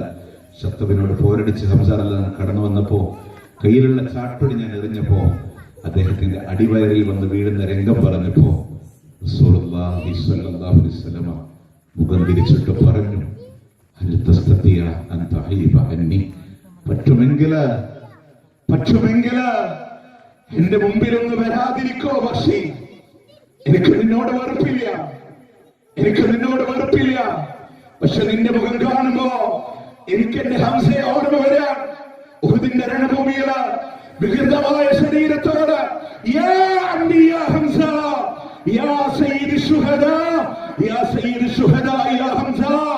അള്ളാന്റെ റസൂൽ ഓർത്തുപോയി. അന്ന് നാട് വിട്ട പക്ഷിയ.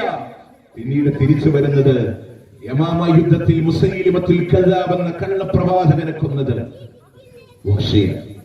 എന്തിനവിടെ പറഞ്ഞെന്നറിയോ? വഹ്ഷിയുടെ പേര് കേൾക്കുമ്പോ ഈ കരിമുകളിന്റെ മണ്ണിത നമ്മളെ പറയും, റളിയല്ലാഹു അൻഹു. വഹ്ഷി സഹാബിയാണ്. ആ വഹ്ഷിക്ക് പുറത്തു കൊടുത്ത അല്ലാഹുവോടാണ് നമുക്കും പറയാറുള്ളത്. വഹ്ഷിയെ കൊണ്ട് ഇത് ചെയ്യിപ്പിച്ച ഹിന്ദിന്റെ പേര് കേൾക്കുമ്പോ പറഞ്ഞോ, റളിയല്ലാഹു അൻഹ. സഹാബത്തിന്റെ 12 കാറ്റഗറി പഠിക്കുമ്പോ 10ാമത്തെ കാറ്റഗറിയില് മക്കം ഫതഹിൽ ഇസ്ലാം സ്വീകരിച്ചവരുടെ കൂട്ടത്തിൽ കേൾക്കാം ഹിന്ദു റളിയല്ലാഹു അൻഹ. ഉഹുദിന്റെ രണഭൂമിയിലെ മലയുടെ പിന്നിലൂടെ വന്ന് അറ്റാക്ക് ചെയ്യാമെന്ന് തന്ത്രം മെനഞ്ഞ ഒരു യുദ്ധതന്ത്രജ്ഞനുണ്ട്, ശത്രുക്കളുടെ പടനായകൻ, പിന്നീട് മുസ്ലിംകളുടെ പടത്തലവൻ. പടനയിച്ച ഒരു യുദ്ധത്തിൽ പോലും പരാജയം കണ്ടിട്ടില്ലാത്ത പടനായകന്റെ പേര് ഖാലിദ് ബിൻ വലീദ്. അറിയോ നിങ്ങൾക്ക്? ഹംസ റളിയല്ലാഹു അൻഹു ഷഹീദ. ബിസ്സബ് ബിൻ ഉമർ റളിയല്ലാഹു അൻഹു 2 കൈയും മറ്റുപോയി നെഞ്ചിന്റെ മേലെ തുളയിട്ട് കിടക്കാണ്. പണ്ട് ഞാൻ ഈ മക്കയിലെ യൂസഫിനെ കാണുമ്പോൾ ഇതുപോലൊരു സുമകൻ ഉണ്ടായിരുന്നില്ല. പുല്ല് വെട്ടിക്കൊണ്ട് വാ സഹാബ, ബിസ്സബിന്റെ കാലൊന്ന് ഞാൻ കഫൻ ചെയ്തോട്ടെ എന്ന് പറഞ്ഞ് ബിസ്സബ് ബിൻ ഉമർ റളിയല്ലാഹു അൻഹു പുണ്യഭൂമിയിൽ പോലും രക്തത്തിൽ കുളിച്ച സഹാബ, 70ലധികം ശുഹദാക്കളെ രക്തസാക്ഷികൾ കബർ കുടിക്കാൻ കഴിയുന്നില്ല. ഒരൊറ്റ കബറിങ്ങനെ നീളത്തിൽ കുടിച്ച് കൂടുതൽ ഖുർആനുള്ളവരെ ഖിബലയുടെ ഭാഗത്തേക്ക് ആദ്യം കിടത്തിയ സഹാബ. അല്ലാഹുവിന്റെ മുത്ത് റസൂൽ സല്ലല്ലാഹു അലൈഹി വസല്ലം ഈ നാശമൊക്കെ വിതച്ച ആ യുദ്ധതന്ത്രജ്ഞനായ ഖാലിദ് ബിൻ വലീദിന്റെ പേര് കേൾക്കുമ്പോ പറഞ്ഞോ, റളിയല്ലാഹു അൻഹു. അദ്ദേഹം സ്വഹാബിയാണ്. അള്ളാഹു പുറത്തു കൊടുത്തത്. ആ റബ്ബിനോട് നമുക്ക് പറയാനുള്ളത് എന്താണെന്നറിയോ? അവര് നന്നായതിനു ശേഷം പിന്നെ പഴമയിലേക്ക് അവർ മടങ്ങിയിട്ടില്ല. അതുകൊണ്ടൊരു മാറ്റത്തിന്റെ തീരുമാനം ഉപയോഗപ്പെടുത്തി നാളെ പരലോകത്തെ റബ്ബിന്റെ അടുക്കൽ ഒരു മുതൽക്കൂട്ടാൻ മാറാതിരിക്കുക. അവസാനത്തെ 10 ഇബാദത്തിൽ ക്രമീകരിക്കുക. റമദാൻ കഴിഞ്ഞാൽ പെരുന്നാൾ വരുമെന്നറിയാത്ത ആരും നമ്മളുടെ കൂട്ടത്തിലില്ല. അവസാനത്തെ 10 അങ്ങാടിയിലും കവലകളിലൊക്കെ കറങ്ങിത്തിരിയുന്നതിന് പകരം ഇപ്പൊ പണം കൊണ്ട് കഴിയുന്നവരുണ്ടെങ്കിൽ നമുക്ക് മക്കൾക്കുമുള്ള ഡ്രസ്സുകളൊക്കെ നേരത്തെ തന്നെ നമ്മൾ ഇൻഷാ അല്ലാഹ് വാങ്ങിവെച്ച് അവസാനത്തെ 10 ഇബാദത്തിന് വേണ്ടി കൊടുക്കുക. ഇനിയിപ്പോ പണില്ലെങ്കിൽ നമ്മുടെ ഏറ്റവും അടുത്ത ടൈമിൽ എപ്പോഴാണ് വരുന്നത് ജീവിക്കാൻ പറ്റും. പ്രിയമുള്ളവരെ, ഞാൻ നിങ്ങൾക്കൊരു മോട്ടിവേഷന് വേണ്ടി ഞാൻ പറയാം. നമ്മളുടെ കോഴിക്കോട് ഹൈവേയിൽ കോട്ടക്കലിന്റെ ഭാഗത്ത് നമ്മളുടെ കൂട്ടത്തിൽപ്പെട്ട ഒരു ആദർശ സഹോദരനുണ്ട്. തട്ടുകട നടത്തുന്ന ഒരു മനുഷ്യന് റമദാനായാൽ പള്ളിയിൽ ഹാപ്പി ആയിട്ട് ഇബാദത്തിൽ ഇങ്ങനെ മുഴുകാൻ സുന്ദരമായി ഒരു പണിക്കും പോവാതെ കുടുംബം പുലർത്തിക്കൊണ്ട് തന്നെ. അതിന് അദ്ദേഹമുള്ള കാരണം എന്താണെന്നറിയോ? കച്ചവടം ഉണ്ടാവുന്ന ഓരോ ദിവസം പൈസ കിട്ടുമ്പോൾ 100 റുപ്യ റമദാന് വേണ്ടി മാറ്റിവെക്കപ്പോ ഈ പെരുന്നാൾ കഴിഞ്ഞാല് ഉടനെ മാറ്റിവെക്കാൻ തുടങ്ങും. എന്തൊക്കെ വേണ്ടി 11 മാസം കഴിഞ്ഞ് വരാനിരിക്കുന്ന റമദാന് വേണ്ടി മാറ്റിവെക്കാൻ തുടങ്ങും. അങ്ങനെ ശേഖരിച്ചു വെക്കുന്ന പൈസ കൊണ്ട് ഞാൻ സുന്ദരമായിട്ട് റമദാന് വരെ എന്ത് ചെയ്യും കൊണ്ടുനടക്കും. ആ മാസം മുഴുവൻ ഇബാദത്തിൽ മുഴുകുന്ന നമുക്കങ്ങനെ കഴിയുന്നുണ്ടോ?